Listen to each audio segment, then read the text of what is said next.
கிறிஸ்துக்குள் மிகவும் பிரியமான சகோதர யாவருக்கும் கிறிஸ்துவ கிறிஸ்துக்குள்ளான அன்பான வார்த்தைகளை தெரிவித்துக் கொள்கிறேன். நாம இன்னைக்கு பார்க்க இருக்கிற செய்தியானது தேவனுடைய உன்னதமான இயல்புகள் அல்லது பண்புகள் அப்படிங்கிற காரியத்தை குறித்து தான் பார்க்க போறோம். கிறிஸ்தவர்கள் பெரும்பாலும் இயேசு கிறிஸ்து பற்றியே தான் பேசுவாங்க. அதை குறித்து தான் யோசிப்பாங்க, தியானிப்பாங்க, எல்லாம் இருப்பாங்க. ஆனா இயேசு கிறிஸ்து என்னை அனுப்பின பிதா என்னிலும் பெரியவரா இருக்கிறான்னு சொல்றாரு. எல்லா இடத்துலயும் பார்த்தோம்னா என் பிதா என் பிதான்னு சொல்லுவாரு, என் தேவன் சொல்லுவாரு. அப்படிப்பட்ட அவரை அனுப்பின அந்த பிதாவை குறித்து யாரை அறிந்து கொள்ளணும் அப்படிங்கிறது கிறிஸ்தவர்கள் பெரும்பாலும் விரும்புறது கிடையாது. அதை குறித்து ஆராய்ச்சி பண்றதும் கிடையாது. ஆனா இயேசு கிறிஸ்து அவரை உயர்த்தி பேசிக்கொண்டு அவரை முதன்மைப்படுத்தி கொண்டே இருப்பாரு அப்படிங்கிறதெல்லாம் நாம பார்த்துருக்குறோம். அது வேதாந்தத்துல படிச்சிருக்கிறோம். அப்ப இப்ப நாம பார்க்க போறது அந்த உன்னதமான அவரு சொன்ன அந்த தேவனை குறித்து தான் நாம பார்க்க போறோம். அப்ப அந்த தேவனோட உன்னதமான அந்த இயல்புகள், பண்புகளை குறித்து தான் நாம இன்னைக்கு செய்தியாக நாம பார்க்க பார்க்க இருக்கிறோம். சரி. தேவன் அப்படின்னு சொன்னாவே காட், ஆங்கிலத்துல காட் அப்படின்னு சொல்லி சொல்றோம் இல்லைங்களா? அப்படின்னா என்ன அர்த்தம் அப்படின்னு சொல்லி பார்த்தோம்னா, வல்லமையான ஒன்றுன்னு அர்த்தம். எ மைட்டி ஒன், காட் அப்படிங்கிற வார்த்தைக்கு எ மைட்டி ஒன் அப்படிங்கிறது ஒரு அர்த்தமா இருக்குது. தேவன் வல்லமை மிக்க ஒரு பவர்ஃபுல்லான ஒரு நபராக தேவன் இருக்கிறார்.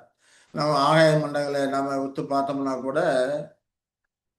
அதுல இருக்கிற அந்த சூரியன், சந்திரன், நட்சத்திரங்கள், அதோட அமைப்புகள், அது இயங்கக்கூடிய தன்மைகள் இதெல்லாம் பார்க்கும்போது ரொம்ப பிரமிப்பா இருக்குது. கோடான கோடி நட்சத்திரங்கள் இருக்கு, பூமி இருக்குது, பூமியில காத்து இருக்குது, மனுஷனை உருவாக்கி இருக்கிறாரு. தேவன் சிருஷ்டித்திருக்க ஒவ்வொரு சிருஷ்டிப்பையும் பார்க்கும்போது அத ரொம்ப வியப்பாக இருக்கக்கூடியதா இருக்குது. அப்ப இதெல்லாம் சிருஷ்டித்து, இதெல்லாம் நடைமுறைப்படுத்தி, செயல்படுத்தி கொண்டிருக்கும்போது, நிச்சயமா வல்லமையான ஏதோ ஒரு பவர் இருக்குது. அதுதான் தேவன் அப்படின்னு சொல்லி நாம சொல்றோம். ஜென்ரலா பொதுவாக நம்ம இந்த காரியங்கள்லாம் பார்த்தாவே, பவர்ஃபுல்லான ஒரு காட் இருக்கிறாரு அப்படிங்கிறது தெரிய வரும்.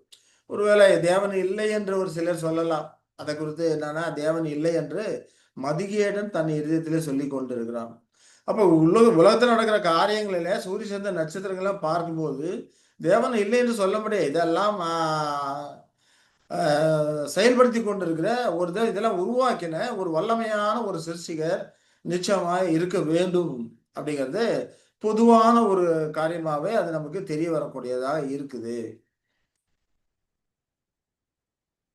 அப்படிப்பட்ட அந்த தேவனுடைய உன்னதமான இயல்புகள தான் நம்ம பார்க்க இருக்கிறோம். இயல்புகள், அதாவது பண்புகள் அப்படிங்கிறத பார்க்க இருக்கிறோம். இது பாஸ்டர் ஜான்சன் அவர்களுடைய 1வது வால்யூம், காட் அப்படிங்கிற வால்யூம்ல 2வது சாப்டர்ல இருக்கக்கூடியதா இருக்குது. தேவ ஏற்பாடுல ஒரு 7 இஷ்யூல வந்திருக்கு. அதோட நம்பர் உங்களுக்கு ஸ்க்ரீன்ல கொடுக்கப்பட்டிருக்குது. நீங்க அத படிச்சு பார்த்தீங்கன்னா தெரியும். அப்போ தேவன் அப்படிப்பட்ட உன்னதமான வல்லமைமிக்க ஒரு சிருஷ்டிகர் இருக்கிறாரு. அவருடைய நாமம் என்னன்னு பார்த்தோம்னா, யாவே அப்படிங்கிறது அவருடைய நாமமா இருக்கிறது. ஒரிஜினலா ஹீப்ரு வார்த்தையின்படி பார்த்தோம்னா, ஒய்ஹெச்டபிள்யூஹெச் அதான் வரும். உச்சரிப்புன்னு அப்படி பார்க்கும்போது, அது யாவே, ஒய்ஏஹெச்டபிள்யூஇஹெச் அப்படின்னு சொல்லிட்டு உச்சரிப்பு வரும். யாவே அப்படின்னு சொல்லி உச்சரிப்பு வரக்கூடியதா இருக்குது. அவருடைய நாமம் யாவே. அது எங்க சொல்லப்பட்டிருக்கு அப்படிங்கிறத நம்ம தொடர்ந்து நாம பார்க்கலாம். பூமியில இருக்க மனிதர்கள் பார்த்தோம்னா, தாங்க நெறைய பொருள்கள் ப்ராடக்ட் பண்றாங்க இல்லையா? பொருள்கள், மிஷனரிகள் இதெல்லாம் உற்பத்தி பண்றாங்க. உற்பத்தி பண்ணும்போது made in Japan, mat in England, made in India அப்படின்னு சொல்லி போட்டுக்கிறாங்க. காரணம் என்ன? அதன் மூலமாக தங்களுடைய ஞானம் எப்படி இருக்குது? தங்களுடைய அறிவு எப்படி இருக்குது? தங்களை பறைசாற்றிக் கொள்வதற்காக தங்களை படுத்தி வெளிப்படுத்துறாங்க. இல்லையா? ஒரு காலத்துல பார்த்தோம்னா, மேட் இன் ஜப்பான் போட்டா நல்லா குவாலிட்டியா இருக்கும் அப்படின்னு சொல்லி நாம் நினைக்கிறோம். சில சைனா ப்ராடக்ட்லாம் பார்த்தோம்னா, அது வந்து யூஸ் அண்ட் த்ரோ தான். அவ்வளோ நீண்ட நாளைக்கு உழைக்காது. அப்படிங்கிறமான ஒரு காரியம் இருக்குது. அப்போ அவர்களுடைய காரியங்கள் எப்படி இருக்குது அப்படிங்கிறத, அவர்களுடைய அந்த நடவடிக்கைகள், அவர்களுடைய ப்ராடக்ட் மூலமாக நம்ம தெரிந்து கொள்ளக்கூடியதாக இருக்குது. அப்போ அவர்கள் அதை வெளிப்படுத்துறாங்க. Made in England, made in Japan, இல்ல மேட் இன் சைனா அப்படிங்கலாம் தங்களை குறித்து அவங்க வெளிப்படுத்துறாங்க. தேவன் இவ்வளோ சூரிய சந்திர நட்சத்திரங்களை எல்லாம் படைச்சிருக்கிறாரு. அதெல்லாம் இரவு பகலும் உண்டாகி கொண்டிருக்கிறது. பூமியில மனுஷனை படைச்சிருக்கிறாரு. அநேக ஜீவராசிகளை படைச்சிருக்கிறாரு. சமுத்திரத்தை படைச்சிருக்கிறாரு. அது மச்சங்கள் நிறைய இருக்குது. எல்லாத்தையும் விசித்திர வினோதமா நாம் பார்க்கிறோம். இப்படியெல்லாம் படைத்திருக்கிற அந்த தேவன் தம்மை நாம் அறிந்து கொள்வதற்கு ஏதாவது ஒன்று வைத்திருக்க வேண்டும் அல்லவா? அப்படி வைத்திருக்கிற ஒரு காரியம் நாம் அவரை குறித்து அறிந்து கொள்வதற்காக தேவன் வைத்திருக்கிற ஒரு காரியம் அல்லது ஒரு அம்சம் என்ன? அதுதான் வேதாகமம் அப்படின்னு சொல்லி நம்ம பார்க்க. பரிசுத்த வேதாகமம் தம்மை குறித்த காரியங்களே பரிசுத்த வேதாகமத்தின் மூலமாக தான் அவர் நமக்கு வெளிப்படுத்துகிறார். அவர் யாரு, எப்படிப்பட்டவர், அவருடைய குண பண்புகள் என்ன இருக்குது அப்படிங்கிறலாம் வேதாகமத்தின் மூலம் வெளிப்படுத்தி இருக்கிறார். அது மட்டும் இல்லாம வேதாகமத்துல அநேக காரியங்கள் இருக்கு. இந்த பிரபஞ்சம் எப்படி உண்டாக்கப்பட்டது, பூமி எப்படி உருவாக்கப்பட்டது, அது எந்த விதத்துல செயல்பட்டு கொண்டிருக்கிறது, தேவர் மனிதர் குடியிருப்புக்காக அது எப்படிலாம் சிருஷ்டித்தாரு, இந்த எல்லா விவரங்களும் எங்க இருக்குது? வேதாகமத்துல இருக்குது. தேவனுடைய நாமம் என்ன, யாவேன்னு நம்ம பார்க்கிறோம். அது எங்க இருக்குது? அதுவும் வேதாகமத்துல இருக்குது. இப்ப தேவன் எப்படிப்பட்டவரா இருக்கிறார், வல்லமை உள்ளவரா இருக்கிறாரு அப்படிங்கிற அவருடைய குண பண்புகள் என்ன, இயல்புகள் என்ன, எல்லா காரியங்களும் எங்க வெளிப்படுத்திருக்கிறாரு? வேதாகமத்துல தான் இருக்குது. அதே போல பார்த்தோம்னா மனிதன் எவ்விதமாக உருவாக்கப்பட்டிருக்கிறான், உருவாக்கப்பட்ட மனுஷன், அது போல மனுஷி அப்படிங்கிற பெண் எப்படி உருவாக்கப்பட்டாள் அப்படிங்கிற காரியங்கள்லாம் விலாவாரியாக வேதாந்தத்துல தான் சொல்லப்பட்டிருக்கு. உலகத்துல எவ்வளோ வேத புஸ்தகங்கள் இருக்குது. எந்த வேத புஸ்தகத்திலும் மனுஷன் எப்படி உருவாக்கப்பட்டான் அப்படிங்கிறது ஒரு வெளிப்படுத்தப்படலை. சயின்ஸ் விஞ்ஞானிகள் சிலர் என்ன சொல்றாங்க, குரங்கிலிருந்து மனிதன் வந்தான், அப்படிதான் உருமாறி வருது அப்படின்ற மாதிரி சொல்றாங்க. ஆனா இது நிரூபிக்கப்படாத ஒரு காரியமா இருக்குது. ஆனா வேதாம் சொல்லப்பட்ட காரியங்கள் எல்லாம் நிரூபிக்கப்பட்ட உண்மையாக இருக்கிறது. இன்னும் அநேக காரியம் நிரூபிக்கப்பட்டு கொண்டே வருகிறது. இப்போ ஒரு காலத்துல பார்த்தோம்னா பூமி உருண்டைன்னு சொன்னதுனால அதுக்காக அடிச்சாங்க. அப்படிப்பட்ட சயின்ஸ்ல இருந்து பூமி உருண்டைன்னு சொல்றோம்னா அது எப்படி உருண்டைன்னு சொல்றாங்க அப்படின்னு சொல்லிட்டு அவங்க என்ன பண்றாங்க, அவர்களை அடித்தார்கள், துன்புறுத்தினார்கள், அப்படிலாம் இருந்தது. ஆனா நீண்ட காலத்துக்கு முன்னமே எழுதப்பட்ட வேதாந்தத்துல பூமி உருண்டை அப்படிங்கிறது இருக்குது. பூமி உருண்டையின் மேல் வீற்றிருக்கிறார் அப்படிங்கிற காரியங்களே இங்க சொல்லப்பட்டிருக்குது. அப்போ வேதாகமும் எல்லா விஞ்ஞான உண்மை நிரூபிக்கப்பட்ட உண்மைகளுக்கு உறைவிடமாக வேதாகமம் இருக்குது அப்படிங்கிறத நாம பார்க்கிறோம். இந்த வேதாகமத்துல மனிதன் எல்லாம் பிறந்த மனிதன் எல்லாமே செத்து கொண்டு இருக்கிறான். மரணம் எதனால வந்தது யாருக்காவது தெரியுமா? தெரியாது. எங்கேயாவது வெளிப்படுத்தப்பட்டிருக்கா? எந்த வேத புஸ்தகம் வெளிப்படுத்தப்படல. ஆனா இங்க வேதாகமத்துல இருக்கு, மரணம் எதனால வந்தது, அதிலிருந்து வெளிப்படுவதற்கு என்ன தீர்வு, இந்த காரியங்கள் எல்லாமே வேதாகமத்துல வெளிப்படுத்தப்பட்டிருக்கு. மனிதன் தேவனுக்கு கீழ்ப்படியாதனால பாவம் வந்தது, பாவத்தின் மூலமாக மரணம் வந்தது, அது தொடர்ந்து இருக்கும். அதை மீட்பதற்காக ஒரு மீட்பர் அவசியம் அப்படின்னு சொல்லி தேவன் ஒரு ரட்சிப்பின் திட்டத்தை ஏற்பாடு பண்ணி வச்சிருக்கிறாரு. அந்த திட்டத்தின் மையமாக யெகோவா கிறிஸ்து இருக்கிறாரு. அவர்கள் மூலமா எல்லாமே மீட்கப்படுறாங்க. இந்த தேவனுடைய ரட்சிப்பின் திட்டம் முழுவதும் தேவன் எங்க வெளிப்படுத்திருக்கிறாரு? வேதாகமத்தில் வெளிப்படுத்திருக்கிறார். அப்ப இந்த வேத புஸ்தகமானது மனிதனுக்கு தேவையான எல்லா காரியங்களையும் அறிவுகளையும் உருவாக்கக்கூடிய ஒரு களஞ்சியமாக இந்த வேத புத்தகம் இருந்து கொண்டிருக்கிறது அப்படின்னு சொல்லி பார்க்கிறோம். முதல் 3 அதிகாரத்துல பார்த்தோம்னா மனிதன் பாவத்துல விழுந்து மரணம் வந்த காரியங்கள் இருக்கும். கடைசி 3 அதிகாரத்துல பார்த்தோம்னா மரணத்திலிருந்து விடுபட்டு என்றும் நித்திய ஜீவனோடு இருக்கக்கூடிய, இழந்ததெல்லாம் திரும்ப பெற்று என்றும் ஜீவனோடு இருக்கக்கூடிய அந்த காரியங்கள்லாம் சொல்லப்பட்டிருக்கு. இப்ப ஆரம்பம் முதல் முடிவு வரைக்கும் இருக்கிற காரியங்கள் எல்லாமே மனிதனுக்காக, மனிதன் தேவனை அறிந்து கொள்ளணும், அவரை தொழுது கொள்ளணும், அவர் எப்படிப்பட்ட குண இயல்புகளா இருக்கிறாரோ அதே போல குண இயல்புகளை இவனும் வளர்த்து கொள்ளணும் அப்படிங்கிற காரியத்துக்காக, உபதேசத்துக்கு, கடிந்து கொள்ளுதலுக்கு எல்லாமே பிரயோஜனமா இருக்குது.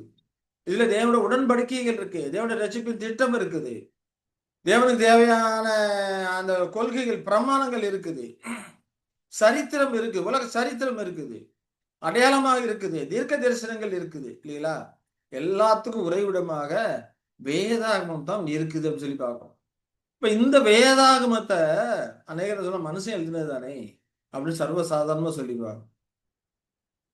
மனுஷன் எழுதினாக இருந்த உண்மைதான், மனுஷன் தான் எழுதினான். ஆனா மனுஷன் தன்னுடைய சொந்த அறிவுனாலோ சொந்த புத்தினாலோ சொந்த கற்பனா சக்தியினாலும் எழுதுனது கிடையாது. இந்த வேத புத்தகமானது 4000 வருடங்களாக பல்வேறுபட்ட மனிதர்கள் பல்வேறுபட்ட காலங்களிலே பல்வேறுபட்ட சூழ்நிலையிலே எழுதப்பட்ட ஒரு புஸ்தகமா இருக்கிறது. அநேகர் எழுதப்பட்ட அந்த காரியங்களை தான் தொகுத்து பரிசுத்த வேதாகமம் அப்படின்னு சொல்லி பார்க்கிறோம். கிட்டத்தட்ட 4000 வருடங்களாக பல்வேறு மனிதர்கள் பல்வேறு சூழ்நிலையிலே எழுதப்பட்ட ஒரு காரியமா இருக்குது. இப்ப இந்த காலத்துல பார்த்தோம்னா நெறைய புஸ்தக ஆசிரியர்கள் இருக்கிறாங்க, வரலாற்று ஆசிரியர்கள் இருக்கிறாங்க. எல்லாத்தையும் பார்த்தோம்னா ஒவ்வொருவருக்கும் அவருடைய மொழி நடையில ஒரு வித்தியாசம் இருக்கும். இப்ப சாண்டில்யன் இருக்கிறாரு. இப்ப வரலாற்று இதெல்லாம் படி ப ப அ பார்க்கோம். அதேபோல நெறைய பேரு புஸ்தகம் எழுதுறாங்க. ஆனா எல்லாருக்குமே ஒரு மொழி நடையில வித்தியாசம் இருக்கும். ஆனா 4000 வருடங்களாக பல்வேறுபட்ட மனிதர்கள், பல்வேறுபட்ட சூழ்நிலைகளிலே, பல்வேறுபட்ட காலங்களிலே எழுதிய இந்த புஸ்தகமானது, எல்லாம் இசைவு இணக்கமாக ஒரே பாணியில, ஒரே மொழி நடையில தான் அது இருக்குது.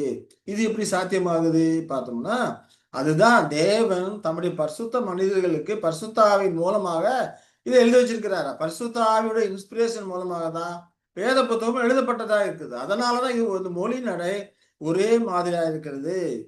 அப்ப இந்த விதமாக தேவன் அவரை குறித்து, அவருடைய ரட்சிப்பின் திட்டத்தை குறித்து, குணப்பண்புகளை கொடுத்து, அவருடைய இயல்புகளை கொடுத்து வெளிப்படுத்தக்கூடிய ஒரு சாதனமாக ஆண்டவர் தேவன் இந்த வேதாகமத்தை வைத்திருக்கிறாரு. அப்ப இந்த வேத புஸ்தகம் பரிசுத்த ஆவியினால் ஏவப்பட்டு எழுதப்பட்ட ஒரு புஸ்தகமா இருக்குது. எந்த ஒரு இதுல எழுதின ஆட்கள் சுய புத்தியினாலோ, சுய அறிவினாலோ, இல்ல தங்களுடைய சொந்த கற்பனா சக்தியினாலோ இது எழுதினது கிடையாது. பரிசுத்த ஆவியோட இன்ஸ்பிரேஷன் மூலமாக எழுதப்பட்ட ஒரு காரியமா இருக்குது அப்படின்னு சொல்லி பார்க்கிறோம். இது மனிதர்களுக்கு பலவிதமான கற்பனைகளை கொடுக்குது, பிரமாணங்களை கொடுக்குது. அந்த பிரமாணங்களை கடைபிடித்தார்களானால் அவர்கள் நிச்சயம் மறிக்க மாட்டார்கள் என்று சொல்லுது. நெகேமியா 9ல 29லேருந்து 30 வரைக்கும் 29, 30 வசனங்களை நாம படிச்சோம்னா, இஸ்ரவேல் தேவன் தெரிந்து கொண்ட ஜனங்கள் தவறு செய்யும்போது அவர்களை கண்டிப்பதற்காக தம்முடைய பரிசுத்த தீர்க்கதரிசிகள் மூலமாக அவர்களை உணர்த்தி இருக்கிறாரு. தவறான பாதைகளை சொல்லியிருக்கன்னு சொல்லி எச்சரிக்கை பண்ணியிருக்கிறாரு. இப்படியெல்லாம் அவர் தம்முடைய பரிசுத்த ஆவி மூலம் செய்கிறார் என்று வேத வசனங்கள் நமக்கு வெளிப்படுத்தக்கூடியதா இருக்கு. வேதத்துல இருக்க வசனங்கள் வேதாகமானது தனக்குத்தானே சாட்சி கொடுக்கிற ஒரு காரியமா இருக்குது. இப்ப நான் நெகேமியால 9, 29, 30 படிச்சோம்னா, உம்முடைய கற்பனைகளுக்கு செவிகொடாமல் கீழ்ப்படிந்து நடக்கிற மனுஷன் செய்தி பிழைக்கிற உம்முடைய நீதி நியாயங்களுக்கு விரோதமாக பாவம் செய்து தங்கள் தோலை முரண்டுத்தனமாய் விலக்கி செவி கொடாமல் தங்கள் கழுத்தை கடினப்படுத்தினார்கள். ஏன்னா இஸ்ரேல் ஜனங்கள் கற்பனைகள் கட்டளையை கை கொள்ளும் போது உண்மையாக முழுமையாக கை கொண்டார்களானால் நிச்சயமா பிழைப்பார்கள். இவைகளை செய்கிற மனுஷன் பிழைப்பான்னு சொல்லப்பட்டிருக்கு. ஆனா அவர்களை அதை கை கொள்ளாதபடிக்கு அவர்கள் பாவம் செய்யும் போது அவர்கள் திட சாட்சியாய் கடிந்து கொள்கிறார், எச்சரிக்கிறார். யார் மூலமாக? அநேக வருஷமாக எச்சரித்துக் கொண்டே வருகிறார். நீர் அநேக வருஷமாக அவர்கள் மேல் பொறுமையா இருந்து உம்முடைய ஆவியினால் பேசின உம்முடைய தீர்க்கதரிசிகளை கொண்டு அவர்களை திடசாட்சியாய் கடிந்து கொண்டாலும் அவர்கள் செவி கொடாதபடியினாலே அவர்களை அந்நிய தேச ஜனங்களின் கையில் ஒப்பு கொடுத்தீர். அப்போ அவர்களை எச்சரிப்பதற்கு தேவன் தம்முடைய பரிசுத்த தீர்க்கதரிசிகளை எழும்புகிறாரு. அவர்கள் மூலமாக வார்த்தைகளை குறித்து அவர்களை எச்சரிக்கிறாரு. எல்லாமே வேதாந்தத்திலே பதிவு பண்ணப்பட்ட ஒரு காரியமா இருக்கிறது அப்படின்னு சொல்லி பார்க்கணும். அப்ப இதுல நமக்கு என்ன தெரியுது? அவருடைய பரிசுத்த தீர்க்கதரிசிகள் பரிசுத்த ஆவியினால் பேசுறாங்க. சொந்தமாக சுயமாக அந்த காரியங்களை பேசல. பரிசுத்த ஆவியில் ஏவப்பட்ட அந்த காரியங்களை பேசுறாங்க. அப்ப மனிதன் கடைபிடித்து நடக்க வேண்டிய பிரமாணங்களை தேவன் இதுல கொடுத்திருக்கிறாரு. இப்ப வேதாந்தத்துல பிரமாணங்கள் இருக்கு, கற்பனைகள் இருக்குது, உபதேசங்கள் இருக்குது, சரித்திரங்கள் இருக்குது, நிழல் அடையாளங்கள் இருக்குது இல்லையா? எல்லாம் மனிதனுக்கு பிரயோஜனமா இருக்கும்படிக்கு தேவன் இப்படிப்பட்ட காரியங்களை வேதாந்தத்துல வைத்திருக்கிறார். தன்னுடைய ரட்சிப்பு திட்டத்தை வைத்திருக்கிறாரு. அதை குறித்த காரியங்களை பவுல் அப்போஸ்தலன் சொல்றார். 2 தீமோத்தேயு 3ல 16, 17 நம்ம பார்த்தோம்னா அவர் என்ன சொல்றாரு? வேத வாக்கியங்கள் எல்லாம் தேவ ஆவியினால் அருளப்பட்டிருக்கிறது.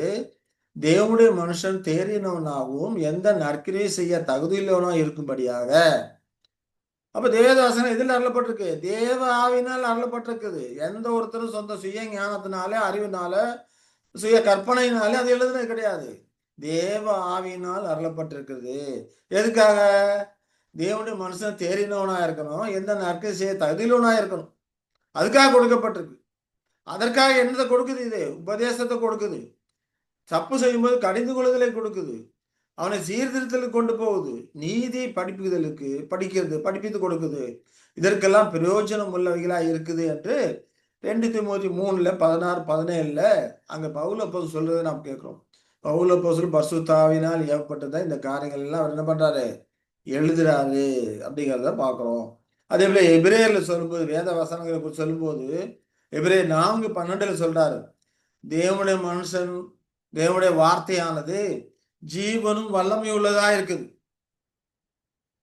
இருவும் கருக்குள்ள எந்த பட்டயத்திலும் கருக்கானதா இருக்குது. ஆத்மாவையும் ஆவியும் கணுக்களையும் ஊனையும் பிரிக்கத்தக்கதாக உருவ குத்துகிறதா இருக்குது. இருதயத்தின் நினைவுகளையும் யோசனைகளையும் வகையறுக்கிறதா இருக்குது.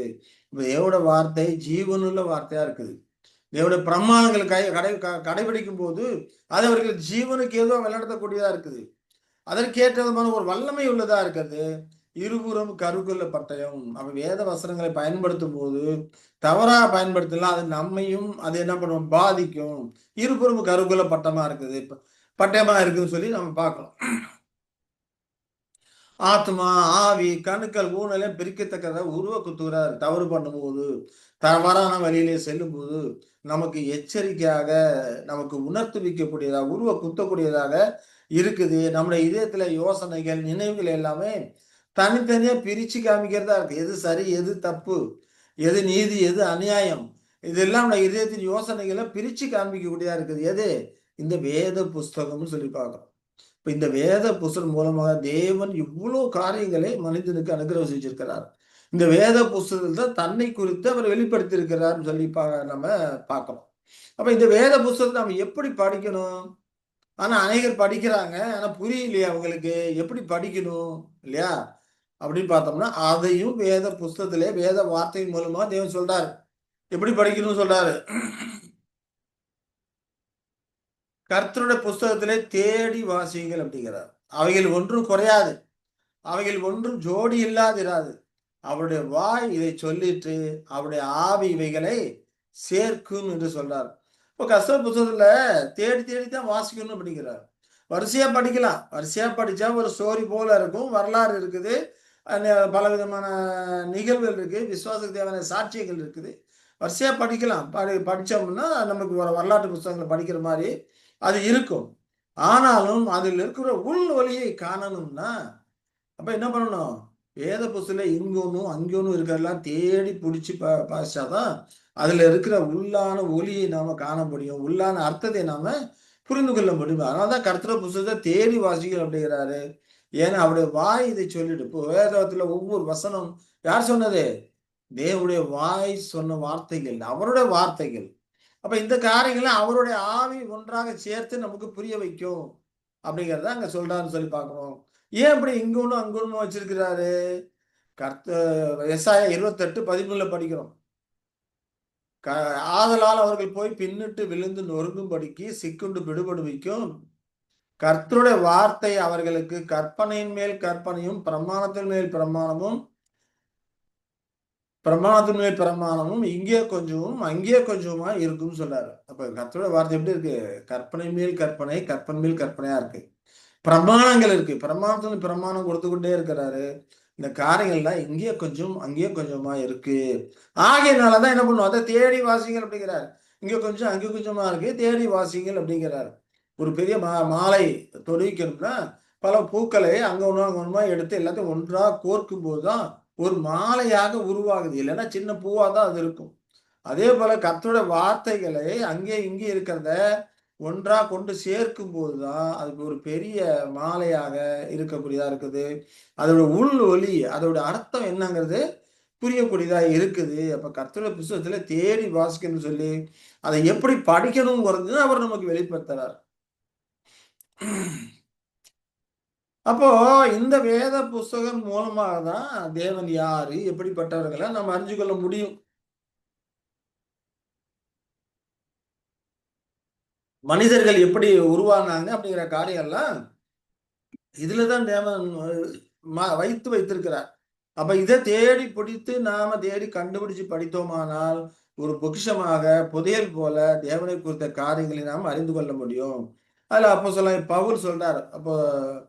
அப்போஸ்தலனாகிய பவுல் வந்து அப்போஸ்தலர் நடபடிகள் 17லேருந்து 26லேருந்து 28 வரைக்கும் படிச்சோம்னா, மனுஷ ஜாதியான சகல ஜனங்களையும் அவர் ஒரே இரத்தத்தினாலே தோன்ற பண்ணி, பூமியின் மீதெங்கும் குடியிருக்க செய்து, முன் தீர்மானிக்கப்பட்ட காலங்களையும் அவர்கள் குடியிருப்பின் எல்லைகளையும் குறித்திருக்கிறார். அப்ப மனுஷ ஜாதிகளை ஒரே ரத்தத்தினாலே தோன்ற பண்ணியிருக்கிறார் அப்படிங்கிற காரியங்கள்லாம் எங்க இருக்குது? வேதாந்தத்துல இருக்கு. ஆதாம் ஏவாள் என்று அவர்கள் மூலமாக தான் எல்லா மனுஷ ஜாதியும் உருவாகி இருக்கிறது. எல்லாரும் அவரிடத்திலிருந்து ஆதாமிடத்து உருவாகி வந்தவர்களா இருக்கிறாங்க அப்படிங்கிற காரியத்தை இங்க வெளிப்படுத்துறாரு இல்லையா? அப்ப இவர்களை பூமியின் மீதெங்கும் குடியிருக்க செய்யறாரு. ஏற்கனவே தீர்மானிக்கப்பட்ட காலங்கள் அவர்கள் குடியிருப்பின் எல்லைகளை எல்லாம் ஏற்கனவே குறித்து வைத்திருக்கிறார். தேவன் அவர்களை படைக்கிறதுக்கு முன்னமே அவர்களுக்கு தேவையான காரியங்களை வைத்திருக்கிறார், குறித்து வைத்திருக்கிறார் இல்லைங்களா? இப்ப மனிதனுக்கு தேவையான நிலக்கரி, இரும்பு, ஓர் எவ்வளவு கனிமங்கள் இருக்கு. ஏற்கனவே தேவன் அவனுக்கு தேவை என்று அறிந்து பூமியில அதில் மறைத்து வைத்திருக்கிறார். இப்ப இதெல்லாம் எடுத்து இவன் பயன்படுத்தி கொண்டு இருக்கிறான். அப்ப மனுஷ ஜாதிகளை ஒரே ரத்தத்துல இது போல சந்ததியை உருவாக்கி ஏற்கனவே தீர்மானிக்கப்பட்டு அந்த காரியங்கள்லாம் வைத்திருக்கிறார் அப்படிங்கிறத அங்க சொல்றாருன்னு சொல்லி பார்க்கணும். இப்படிலாம் வைத்திருக்கும் போது அந்த மனிதன் என்ன பண்ணணும்? 27 சொல்லும் போது கர்த்தராகிய தம்மை அவர்கள் தடவியாகிலும் கண்டுபிடிக்கத்தக்கதாக தம்மை தேடும்படிக்கு அப்படி செய்தார். அவர் நம்மில் ஒருவருக்கும் தூரமானவர் அல்லவே அப்படிங்கிறார். அப்ப தேவன் இவ்வளவு காரியங்களை பூமியை உருவாக்கி அவனுக்கு ஜீவனை கொடுத்து சுவாசத்தை கொடுத்து பூமியில அவனுக்கு தேவையான காரியங்களை வளர செய்து சூரியனை உதிக்க பண்ணுகிறாரு, மழையை பெய்ய பண்ணுகிறாரு, காலங்கிற வேலைகளை அவனுக்கு தீர்மானம் செஞ்சுக்கிறாரு, எல்லைகளை குறித்து வச்சிருக்காரு. எல்லாம் பண்ண அந்த இவ்வளவு ஆசீர்வாதம் அளிச்சிருக்க அந்த தேவனை அவர்கள் தடவியாயில் கண்டுபிடிக்கத்தக்கதாக இப்படி வச்சிருக்கிறாரு, எல்லைகளை குறித்து வச்சிருக்கிறாரு அப்படின்னு சொல்லி சொல்றாரு. அப்ப இந்த காரியங்களே அவரை குறித்த காரியங்களை நம்ம எதன் மூலமா அறிய முடியும்? பரிசுத்த வேதாகமத்தின் மூலமாக தான் அறிய முடியும். வேதாகம் வந்து அவருடைய வார்த்தையா இருக்கிறது. தம்மை வெளிப்படுத்தக்கூடிய ஒரு உபகரணமாக வேதாகமத்தை அவர் வைத்திருக்கிறாரு. வேதாகமானது தேவனுடைய வார்த்தைகள் அடங்கிய புஸ்தகமா இருக்கிறது. இது டெக்ஸ்ட் புக்ஸ் கிடையாது. டெக்ஸ்ட் புக் படிக்கிற மாதிரி படிச்சோம்னா விளங்காது. சாதாரணமா ஒரு ஸ்டோரியா படிக்கிற மாதிரி தான் தெரியும். ஆனா இங்கனும் தேடி பிடிக்கும் போதுதான் தேவனை குறித்த காரியங்கள், அவருடைய ரட்சிப்பின் திட்டத்தை குறித்த காரியங்கள், கிறிஸ்துவை குறித்த காரியங்கள் எல்லாத்தையுமே நாம அறிந்து கொள்ள முடியும். ஏன்னா நாம அதையும் சொல்றாரு 28ஆம் வசனம் சொல்லும்போது, அவருக்குள் நாம் பிழைக்கிறோம், அசைகிறோம், இருக்கிறோம். அப்படியே உங்கள் புலவர்களும் சிலர் நாம் அவருடைய சந்ததியார்னு சொல்லியிருக்காங்க. அப்ப நாம இருக்கிறது, நடக்கிறது, போறது, வர்றது, அசைகிறது எல்லாமே யாருக்குள்ள? தேவனுக்குள். இந்த சுவாசம் யாரு கொடுத்தது? தேவன் கொடுத்தாரு. சுவாசிக்க தேவையான காற்று பூமியில வச்சிருக்கிறாரு இல்லையா? காற்று மண்டலத்தை வச்சிருக்காரு, தேவன் கொடுத்திருக்கிறாரு. அப்புறம் இந்த சரீரம் தேவன் கொடுத்த சரீரமா இருக்குது. பூமியிலே நமக்கு தேவையான பயிர் வகைகளை விளைய செய்கிறாரு. அது தேவன் தான் செய்யறாரு. அதுக்கு தேவையான மழையை கொடுக்கிறாரு, அதுக்கு தேவையான சூரிய சக்தியை எல்லாமே கொடுக்கிறாரு. அப்ப நாம போறது, வர்றது, பேசுறது, அசைறது, சாப்பிடுறது எல்லாமே அவரால, அவருக்குள்ள நாம இருக்கிறோம். அப்ப நாம கர்த்தராகி அவரை நமக்கு இவ்வளவு ஆசீர்வாதங்கள் ஜீவனை கொடுத்து இவ்வளவு ஆசீர்வாதம் கொடுத்த அந்த தேவனை தடவியாயும் கண்டுபிடிக்கத்தக்கதாக தம்மை தேடும்படிக்கு அவர் வைத்திருக்கிற ஒரு கருவி என்னன்னா வேதாகமம் இல்லையா? அப்ப வேதாகம புஸ்தகத்தின் மூலமாக நாம் அவரை குறித்து அறிந்து கொள்ளக்கூடியதாக இருக்குது. வேதாகமத்தை அவர் வச்சிருக்கிறார், அறிந்து கொள்ளது வச்சிருக்கிறார். அப்ப இவ்வளவு ஆசீர்வாதம் கொடுத்த அந்த உன்னதமான தேவனை, மகத்துவமான அந்த தேவனை, அவரை குறித்த காரியங்களை நாம் ஆராய்ந்து படிக்கணும்னா அதற்கு நம்மை நாம் தயார்படுத்திக் கொள்ளணும் இல்லையா? எப்படி நம்மை தயார்படுத்திக் கொள்வது? அவருடைய படைப்புகளையும் சிருஷ்டிகளையும் அவர் நமக்கு வைத்திருக்கிற நேர்த்தியான காரியங்களை இதெல்லாம் பார்க்கும்போது ஆட்டோமேட்டிக்கா நம்ம என்ன பண்றோம்? நம்மை நாமே தாழ்த்தக்கூடியவர்களாய், இருதயத்தை தாழ்த்தக்கூடியவர்களாய் இருக்கணும். அவர் கொண்ட ஒரு பயபக்தியோடு, போற்று பயபக்தியோடு நம்முடைய இருதயத்தை தாழ்த்தி பணிவோடு நம்முடைய கண்களையும் இதயத்தையும் காதுகளையும் கூர்மையாக்கி கொண்டு வேத வசனங்களை நாம் ஆராய்ந்து பார்க்கலாம் வாருங்கள். வேதவசனங்கள் மூலமாக தான் நாம் அவரை அறிந்து கொள்ள முடியும். ஏனென்றால் உன்னதமான அந்த தேவன் காணக்கூடாதவராய் இருக்கிறார். அவர் படைத்த அந்த சூரிய வெளிச்சத்தையே நம்மளால் காண முடியல. அப்ப அவரை காணுவது இயலாத காரியம் என்று நமது பொதுவான அறிவே நமக்கு உணர்த்தக்கூடியதா இருக்குது. அந்த உன்னதமான காண முடியாத அந்த தேவனை, நமக்கு இவ்வளவு ஆசீர்வாதங்கள் அருளி செய்திருக்கிற அந்த தேவனை நாம் மனத்தாழ்மையோடு போற்று பயபக்தியோடு அவர் நமக்கு வெளிப்படுத்திருக்கிற அந்த வேதாகம வார்த்தைகள் மூலமாக நாம் ஆராய்ந்து தியானிக்கலாம். சரி, உலகத்துல எத்தனையோ மதங்கள் இருக்கு இல்லைங்களா? இந்த மதங்கள் எல்லாமே பலவிதமான தெய்வங்களை வணங்கி கொண்டு இருக்கிறாங்க அப்படின்னு சொல்லி பார்க்கணும். அதே போல அவர்கள் தோன்றபடி மிருகங்களை வச்சிருக்கிறாங்க. வானத்தில் இருக்கிற சூரிய சந்திர நட்சத்திரம் சிலர் வணங்கி கொண்டு இருக்கிறாங்க. மனித உருவத்துல சில சிலைகளை வச்சு வணங்கி கொண்டிருக்கிறாங்க.